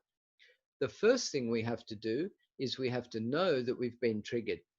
Then what I suggest is to actually just feel whatever that trigger is. So it could be anger, could be fear, could be frustration, could be boredom. uh, we can be triggered in a positive or beautiful way too. You know, it could be love, it could be feeling sexy, or you know, some other kind of trigger as well. So and it could be funny, it could be humorous. So to be able to firstly identify that you've been triggered, but then um, maybe embrace that, give that a hug, you know, say, okay, I feel this, let me feel it, let me experience it. Stay with the person and see if you can allow yourself to allow the trigger to be there, allow the person to continue to be there, and see if you can at least be patient. That's another thing, is just practice patience. The other thing is practice compassion. Sometimes they don't know what they're doing. Maybe if they are intentionally triggering you, then you could even say something if necessary. Or if it's repeated and they're doing it deliberately, then by all means you can leave them and go and find some more beautiful people to be with. We don't have to stay and take all these unpleasant lessons if they are repetitive. So there is a time when your wisdom arises and says, no, I'm going to go and I'm going to move away from this person. And sometimes that's even in a relationship as well. Yes, you can stay and learn all the lessons, but you don't have to keep putting up with any abusive behavior or anything like that. We all have our right to be free and to move on in life. I hope that helps. Um, and Kim Ng said, during the meditation, I felt painful pins and needles behind a right knee. I tried to accept the sensation, but could not become detached and let go of resistance. What should I do? So at that point, you acknowledge the resistance. So even you could even say to yourself, resisting, resisting, aversion, aversion, disliking. Notice what your mind's doing. So, this is the other aspect of observing pain. We're not just observing the physical pain, but we're watching how the mind's reacting to that. Um, and you only do that for as long as you feel that you are learning something new about yourself or about your mind.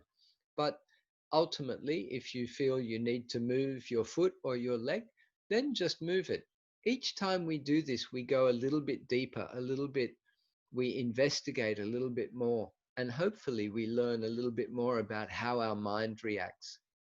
So the way your mind reacted to the pins and needles in your right knee is also the way you're going to react. Your mind reacts to unpleasant people or even unpleasant mental states as well. So what we're learning is how our mind's reacting. And the way to do that, one of the best ways, is to actually start labeling or naming, calling those experiences by their name and feeling them, allowing them to be present. So good luck with that. It's all an experiment. It's all trial and error. We're just looking, seeing, feeling, experiencing, running with what is happening in the present. So Olga said, "Thank you, Jeff. The topic you picked today is exactly what I wanted to ask you. All week I was under huge stress due to terror in Belarus." Yes, and we can also send some loving kindness to Belarus. They've been having some riots, or well, demonstrations, in fact, but the government seems to have cracked down on the demonstrators, and so yeah, people are having a hard time there. They also had their internet cut and all sorts of things. So I started to name it by its real name. I feel fear and grief, the grief for my friends and family, but also for the whole population of the country, and fear it will become even worse. I felt better when I named the emotions, but I also realized what I carry grief from similar events 5 years ago in Ukraine when my grandmother was caught up in the war zone. I realized I carried this grief and fear to current situations in Belarus. I never lived through these emotions. I pushed it away, and it's all coming back. How to live through past and current emotions.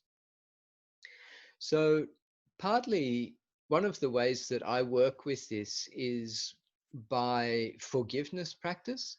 So, um, when I forgive myself for having those emotions, it already starts to soften my heart. So, as everybody who joins me here in this Zoom knows, that I wrote a book called Forgiveness for Everyone, and you can find that. You can download it for free, and you can read it, study it, practice it, more importantly. And so the first thing we do is we identify, and as you said, you are naming, labeling those emotions one by one. Allow yourself to experience them, but then forgive yourself for having those experiences. It's really quite normal and natural, and they are only staying in your heart, in your mind, because we've not understood them. So when something like this, if you have a trauma or a drama in your life, and then you move on past it, and everybody says, "Oh, forget about it, don't worry about it, it's all right, let it go." And you can do that to a certain extent, but then when you're alone, or maybe sometimes in your dreams, or sometimes at night when you can't sleep, then you that emotion or that drama comes back up in the mind, and you repeat it in your mind. The reason this happens is because you have not learnt the lesson from it. So, isn't it interesting how the universe is teaching us, or how our mind works in this natural um, teaching environment? You see, I believe that that is what my purpose here is in this world, is to learn. And that's where I understand every situation in my life is for me to learn from. Even the most beautiful, wonderful thing that could happen to me, I have to ask myself, what is this? How do I get my lesson from this? What is the truth behind this? If I won, I don't know, $20 million in the lottery, or some beautiful thing happens, somebody wants to give me something, or some blessing, miracle happens. But equally, then we ask when there's some trauma or drama, some difficulty, some person that keeps attacking me or accusing me. So, what is my lesson to learn here? So, this is when you have this ability, again, like I tried to explain earlier, when you are being attacked by somebody, instead of thinking how you're going to attack them back, ask yourself, what did I do to cause myself to be in this position? Now, when you do that, you've already changed your state of mind. You are not in a state of attacking that person back, and you are not even probably in so much of a state of panic or worry, but you are more in a state of open investigation. What did I do to put myself in this situation? So you've changed your mind by changing your attitude, by looking back within yourself. This is um, this is a good habit that we can develop. Um, so I hope some of those were okay for you, Olga. Yeah, beautiful. Thanks. And yeah, Kim said thank you for the answer. Did I miss anybody's questions anywhere?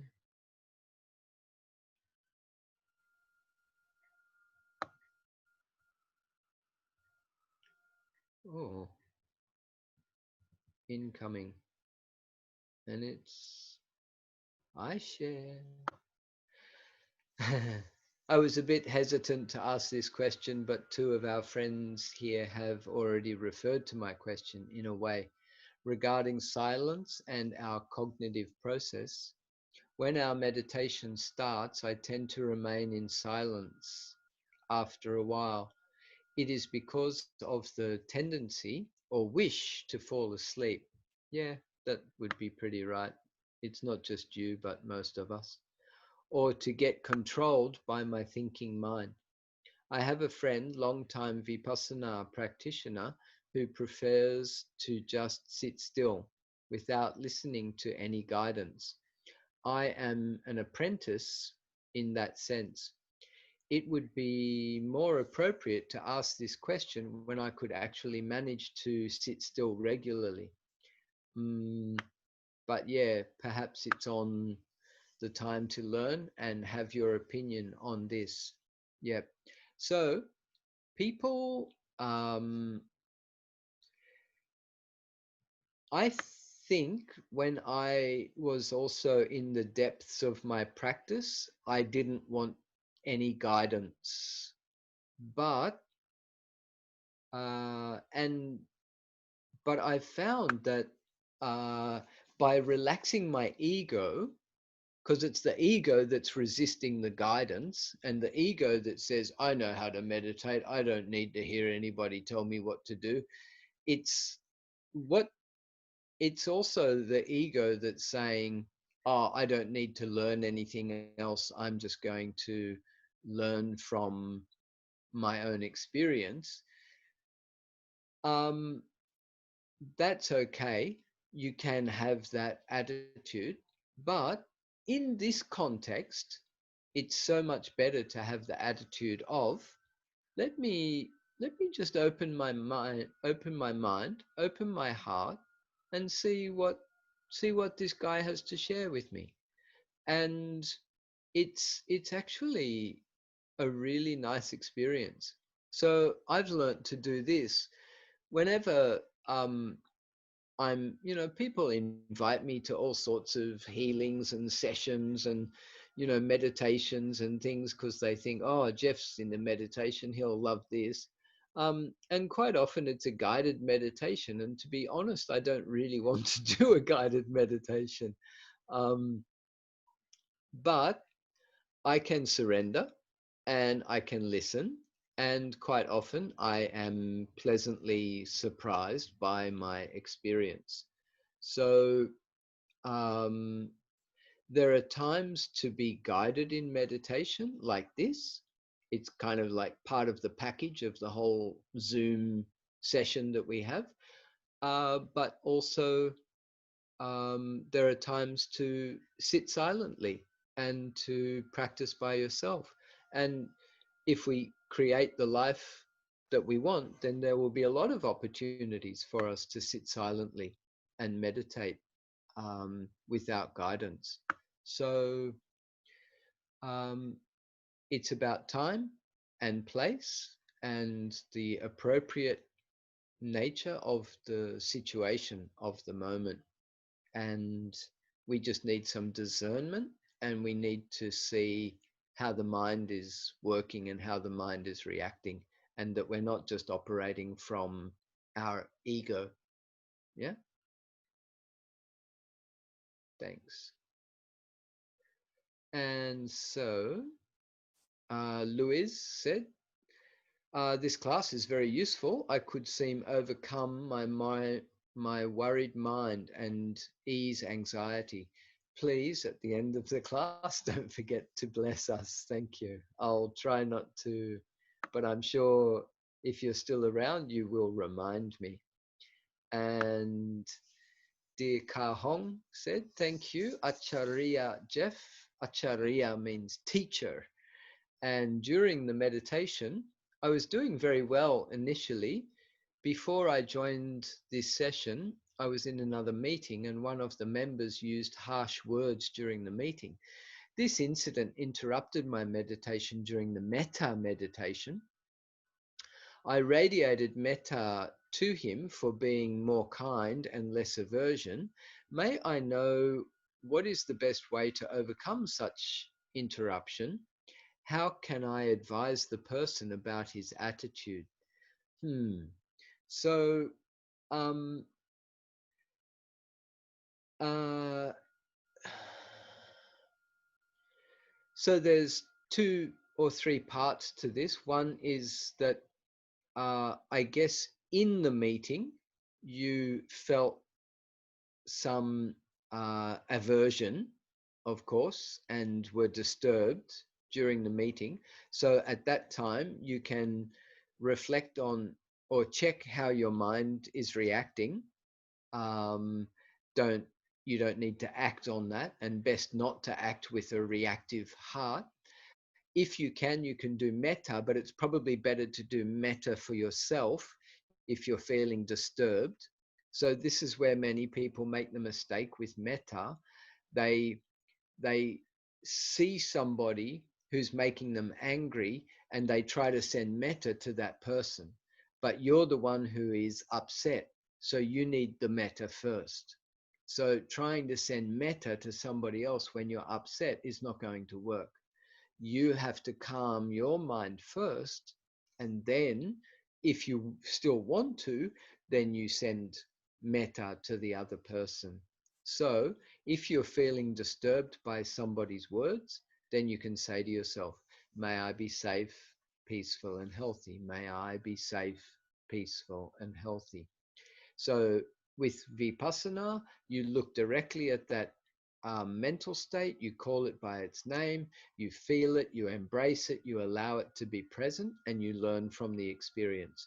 With metta, you can just wish yourself to be safe, peaceful, and healthy, and even repeating that as a mantra, that will wash away all those negative words, etc.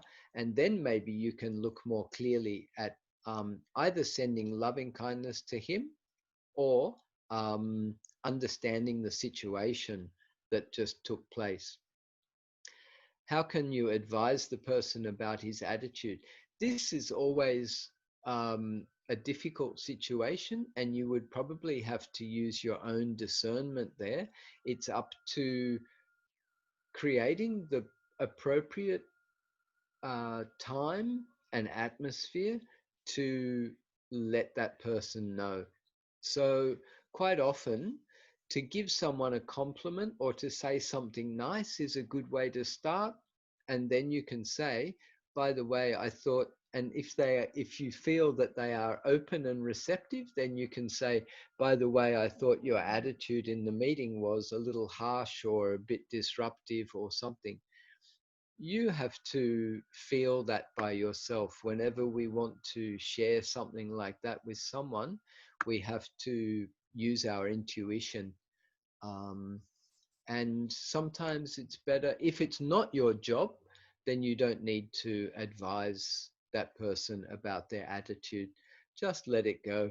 Or, yeah, because you'll always find people like this in the world.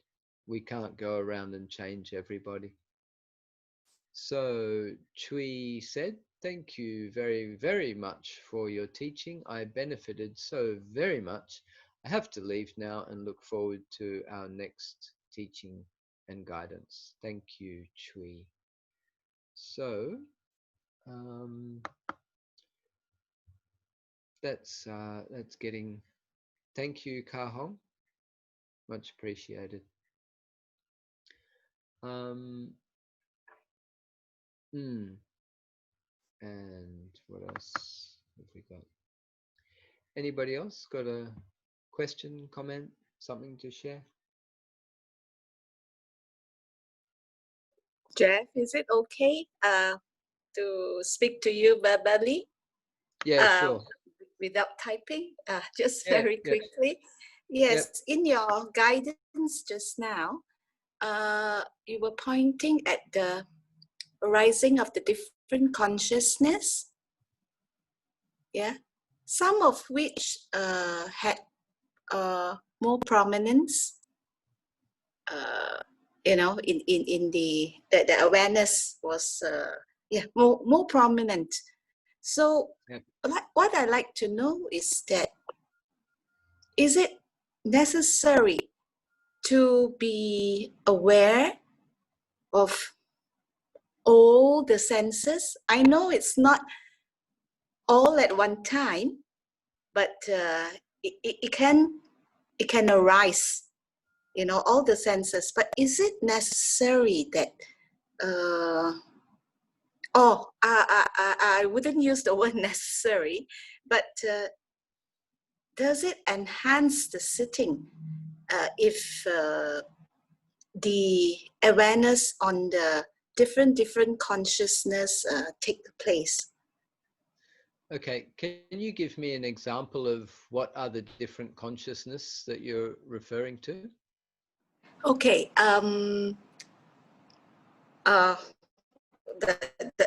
The five sense doors. Oh, Um, yes. Okay.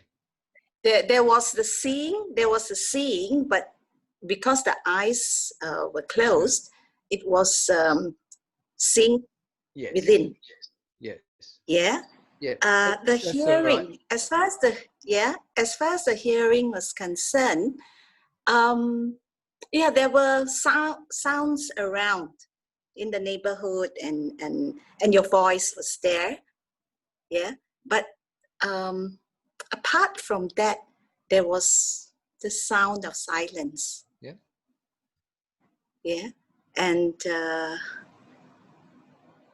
I cannot say that it concurrently happened, but there were the numerous sounds that were around, and the sound of silence was very prominent. To a certain extent, the what you call it intensified. Yep. Yep. Yeah. So Mm. I'll answer your question. Thanks for clarifying what you meant by the consciousness. You're talking about Yes. the sixth sense or five Mm-hmm. sense consciousness. Yes.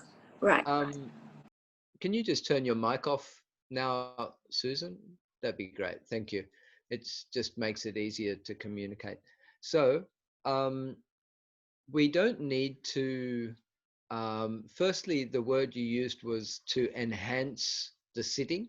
So, if you're trying to enhance your sitting, it means you're trying to get something. There's an expectation in your practice. So, the enhancing of the sitting is not the point of the sitting. I know we want to have a nice sitting meditation, but what we need to develop is the ability to allow everything to be exactly as it is. So, this is not something that I made up by myself. You will hear many meditation masters talking in this way. So, we are not trying to enhance anything. Actually, that's just our ordinary ego that we brought into the meditation that's still trying to get some kind of perfect or better experience. So be aware of that. The other thing is we don't need to be aware of um, any of the senses unless they are really predominant. What my teacher taught me was to be aware of that which is predominant. And if you take that as a general guideline in vipassana meditation, then it makes it quite easy. So if I suddenly hear a car go past, I know that I'm hearing, and there's consciousness of hearing. I'm aware that there's hearing. Or suddenly my foot becomes itchy, then I know this is the sense of feeling, it's the consciousness of feeling. I don't have to go into thoughts about these things, but I'm noticing how the awareness switches between between all the senses. Another thing that Seador U Tejaniya teaches, he teaches to be aware of the awareness itself. So he doesn't teach to be specifically aware of this or specifically aware of that. He teaches almost to sit back and just know that you are aware. It's a really, really, really simple meditation. But on the other hand, it's also very difficult because our mind is not trained to that extent that we can just sit back and know that we are aware. Often we have doubts. Am I aware? Am I thinking? Should I be doing this? Am I doing that right? Etc. Etc. So um, that is another skill that can be used, is the skill of knowing that I am aware. And even without the cognitive thought, I am aware, but just knowing I am aware, and that is enough. It's another way to practice, especially in this technique, without trying to specifically go to this sense, like hearing or tasting or smelling. So you can do that, go between objects and processes, and you can also sit back and just have this general awareness, knowing I am aware, the mind is silent, it's aware, it's enough. And that can be quite pleasant also. Is that Okay. okay, Susan? So yes. So the second one is like, can it be said that it's actually being aware of the awareness? Yeah. Okay. Thank you. Sadhu. Sadhu. Thank you. A few messages came in. Um, yeah, just a second. I need to scroll up a little bit here. Oh, Xing, you're still here? Okay. Xing in Denmark said, Jeff, I know you spoke in length about it, but any advice, please, on how to give anxiety a hug? I do have it, and for now, I am constantly running away from it. Have you asked yourself, why am I running away from it? So, is there a fear of it? Are you angry about it? So, what you've got is anxiety, but then you have a reaction to your anxiety. So are you anxious about anxiety? Are you afraid of anxiety? Are you angry about your anxiety or stressed about your anxiety? Are you um, confused about your anxiety? Are you resentful or impatient with your anxiety? Do you get my point?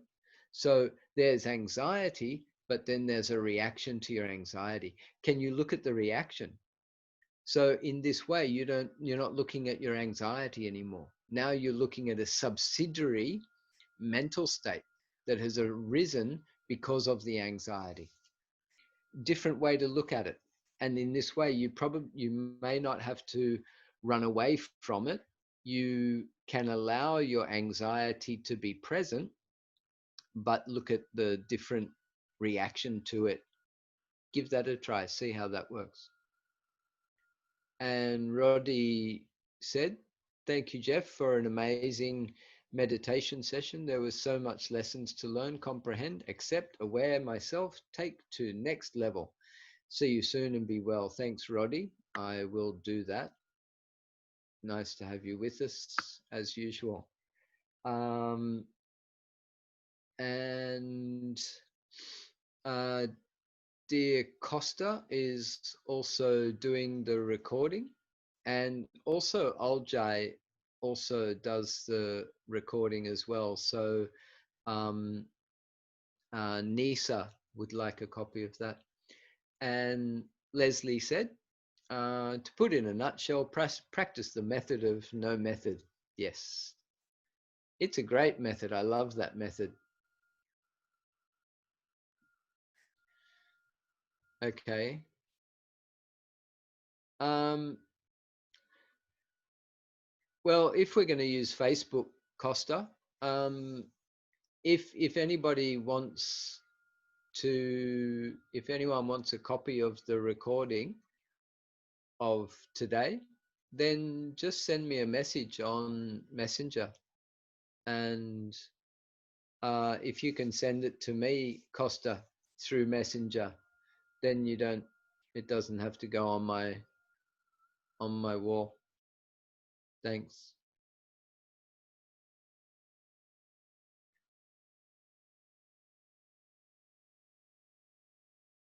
Um,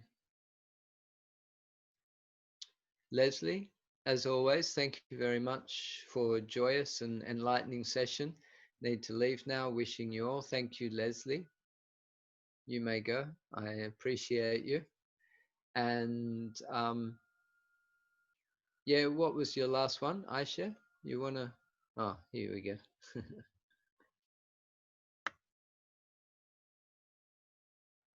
In the sense of physical awareness, could we also mention the autonomy of the body in terms of drawing our attention, the body parts that need more compassion? I'm not talking about the discomfort of sitting down, not moving.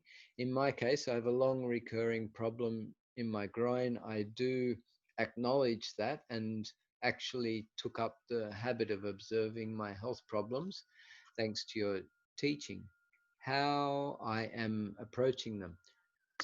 And today the pain is resolved because I was confronted with pain in my groin and took it as a friend, and the tears came down. Probably it was the energy space created thanks to the meditation and especially sitting still.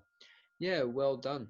I I have a lovely little story about my meniscus in my right knee. I I tore it when I sat down to meditate one day when it was cold. I was down in the snowy mountains and without any warm up, and I never warmed up ever, mostly because I practiced meditation in Asia where you don't need to warm up. So this was after I'd disrobed, after I'd stopped being a monk. And I sat down to meditate and I sat in full lotus position and I heard this like in my in my knee, and I sat with the pain. As I said, I sat with pain anyway. But when I got up, the pain was still there, and an hour later, the pain was still there. And I went for a long walk and tried to get rid of the pain, and it was still there. And the pain stayed for months, and then I realized that it was actually a meniscus problem, that I'd torn my meniscus. So after quite a long time, I was going to get it operated on, and I decided I decided not to get operated on, and I just said to my pain in my knee, I said, "Look, it seems like we're going to be together for the rest of our lives, so I was wondering if perhaps you'd like to marry me." And being a knee pain, of course, she said yes. So um, that was lovely. We got married, and we were quite happy. We lived together, and she didn't cause too many problems after that. But then I tore the meniscus in my left knee, and that was really, really very painful. And I thought, what am I going to do now? We're a threesome.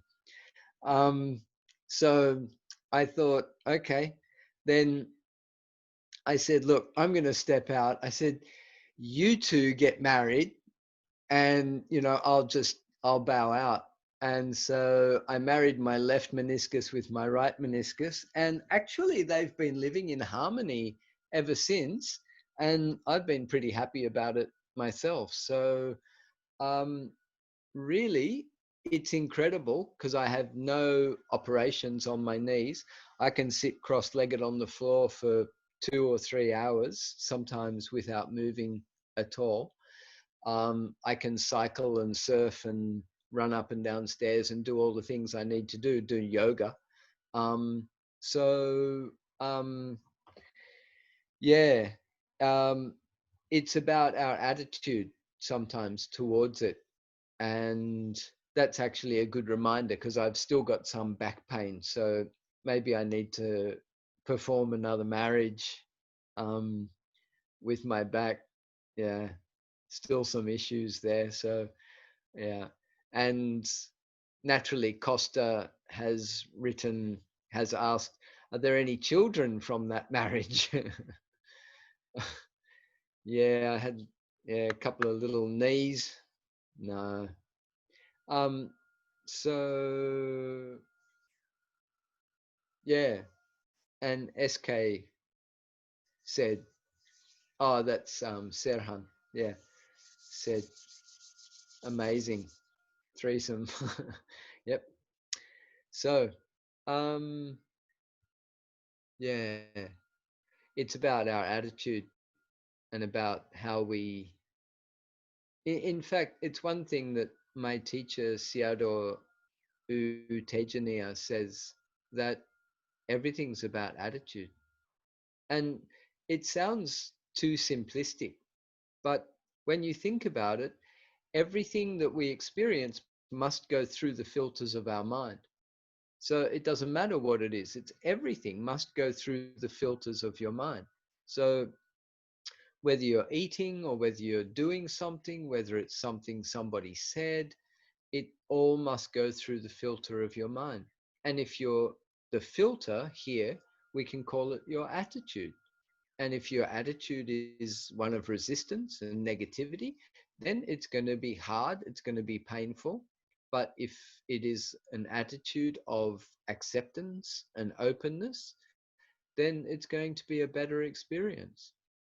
That's really all it comes down to. And to a large extent, I think when someone becomes enlightened, that that attitude is a perfectly open attitude all the time, not just sometimes we're in, sometimes we're out, sometimes we're on, sometimes we're off, but a permanently open mind, or the absence of the ego, that is the absence of the very thing that creates the resistance. Because of the absence of the ego, the self, um, then there's the absence of resistance. And this is just pure mind. That's also an example of enlightenment. And we're all getting there slowly, learning more and more about what is this ego, how am I reacting to the situations of the moment, and what is useful, what is useless, what is necessary, what is unnecessary. In this way we slowly start to become free from especially the unnecessary and the useless and the negative, the painful and the harmful, but we also start to have more of the neutral and more of the pleasant, but also useful, necessary, appropriate, helpful experiences. So it's a path, it's a slow path, but we'll get there in the end. Anybody else got something to share? Wow, 3 hours goes pretty quick, doesn't it? It's about 2 hours and 50 minutes or something so far. Having so much fun, that's what it is. Yasemin, sending metta to myself first. And beautiful lesson of today. Thank you, dear Jeff. You're very welcome, Yasemin. I haven't mentioned this for a long time, but many of you know that um, I don't have a real job, and this is my only income. So there are some channels that you can donate if you feel that things are useful and helpful and work for you.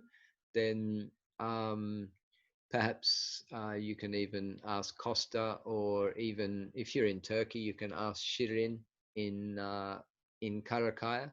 She has access to a bank account in in Turkey. Or if you're outside, then you can just contact me personally if you'd like to share something. Just a little reminder. I haven't mentioned anything about donations for probably 6 weeks or something like that. Costa used to keep telling me, Jeff, you have to mention about your donations. He's very kind. Thank you, Costa. But I reminded myself today.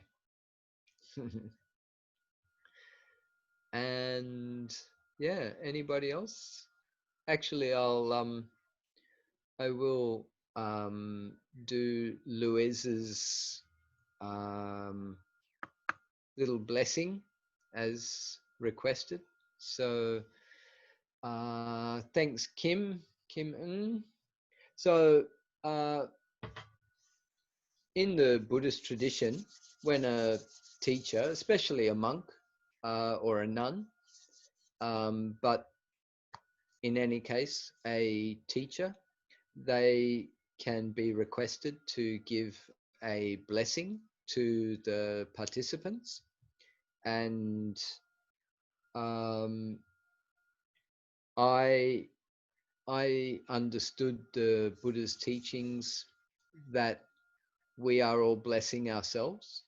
So really, when I give a blessing, all I'm really doing is reminding you that you are your greatest blessing. And this is what the Buddha was teaching about blessings.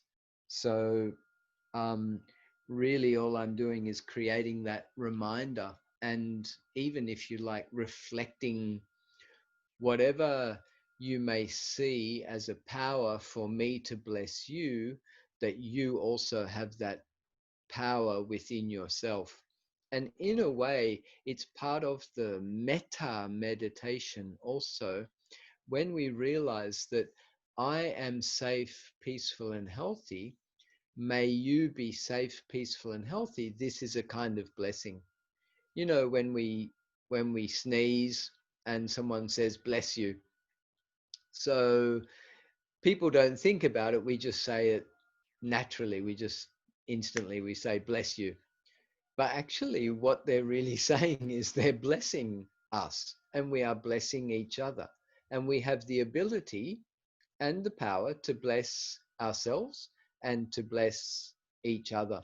So, um, keeping that in mind, then by doing good things in your life, by avoiding harmful things, so by avoiding harm to other people, by avoiding harm to yourself, you are also blessing yourself, but then by doing any positive things. So even joining this meditation today is already a blessing for yourself. And then the meditation that we did, so the vipassana, the mindfulness meditation that we did, even though it was guided, and also the loving kindness meditation, the metta meditation, all of these generate merits. So, even by virtue of the fact that you've joined this meeting today, whether you know it or not, you have created good karma in your body, in your mind. And although this doesn't wipe out any negative karma from the past, it is preventing you from, uh, during this meeting, if your mind was mostly wholesome, it prevented you from creating more bad karma or anything negative or unwholesome for your future. But it's also good karma in the sense that it's making the opportunity for you to have more positive, pleasant mental states and karma in the future. So let's just sit for a few minutes together and then we can finish up.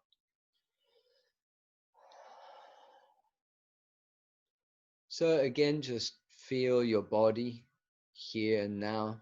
Feel the presence of your physical body. Noticing that your senses are indeed working. Hearing any sounds, feeling the body. And just checking yourself, am I aware? Am I present? Even that question already makes you aware, makes you present. I am aware, I am present. Again, just checking whether you feel safe and peaceful and healthy.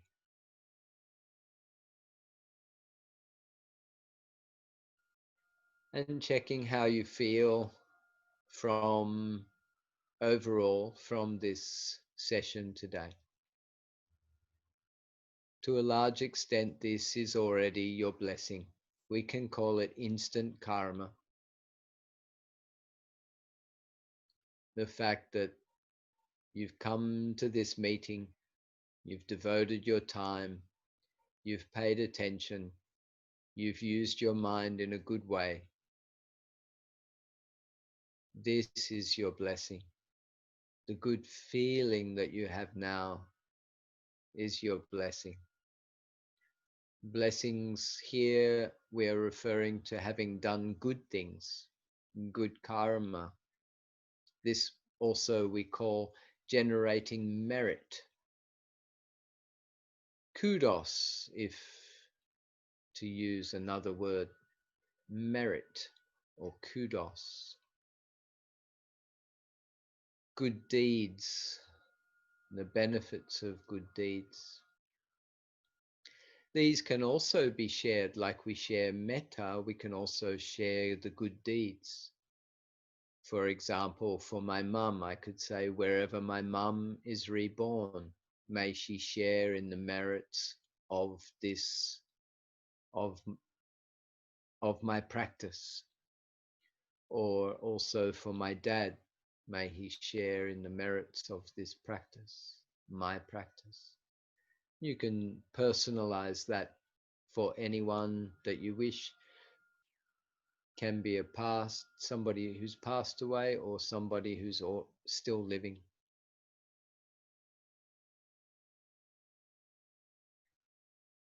even just thinking about someone at this point is a way of sharing.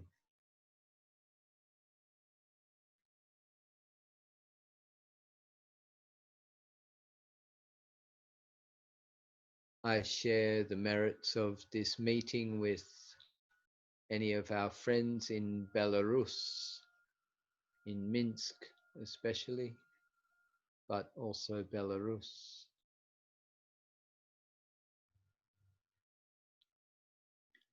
And friends anywhere in the world who may be affected by this COVID coronavirus.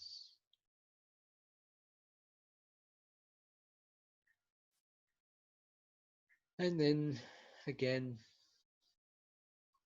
simply coming back to feel your body here and now. Feeling yourself blessed, feeling the blessing of our meditations, the blessing of metta, the blessings of sharing our blessings. Feel that goodness, rejoice in it, and then let this be your attitude and your mental state when you leave this meeting and go off into your day. Share your blessings, take your blessings with you, and share them with every one you meet and all beings that you meet. So I wish that you have a beautiful day, a beautiful night, wherever you are. And thanks everyone for your attention. Feel free to sit in this nice space if you wish a bit longer, or feel free to sign off or say anything that you feel you'd like to say. Thanks, friends.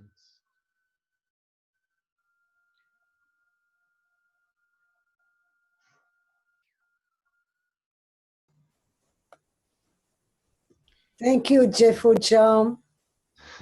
Thank you, dear It was Doivu. great. Excellent.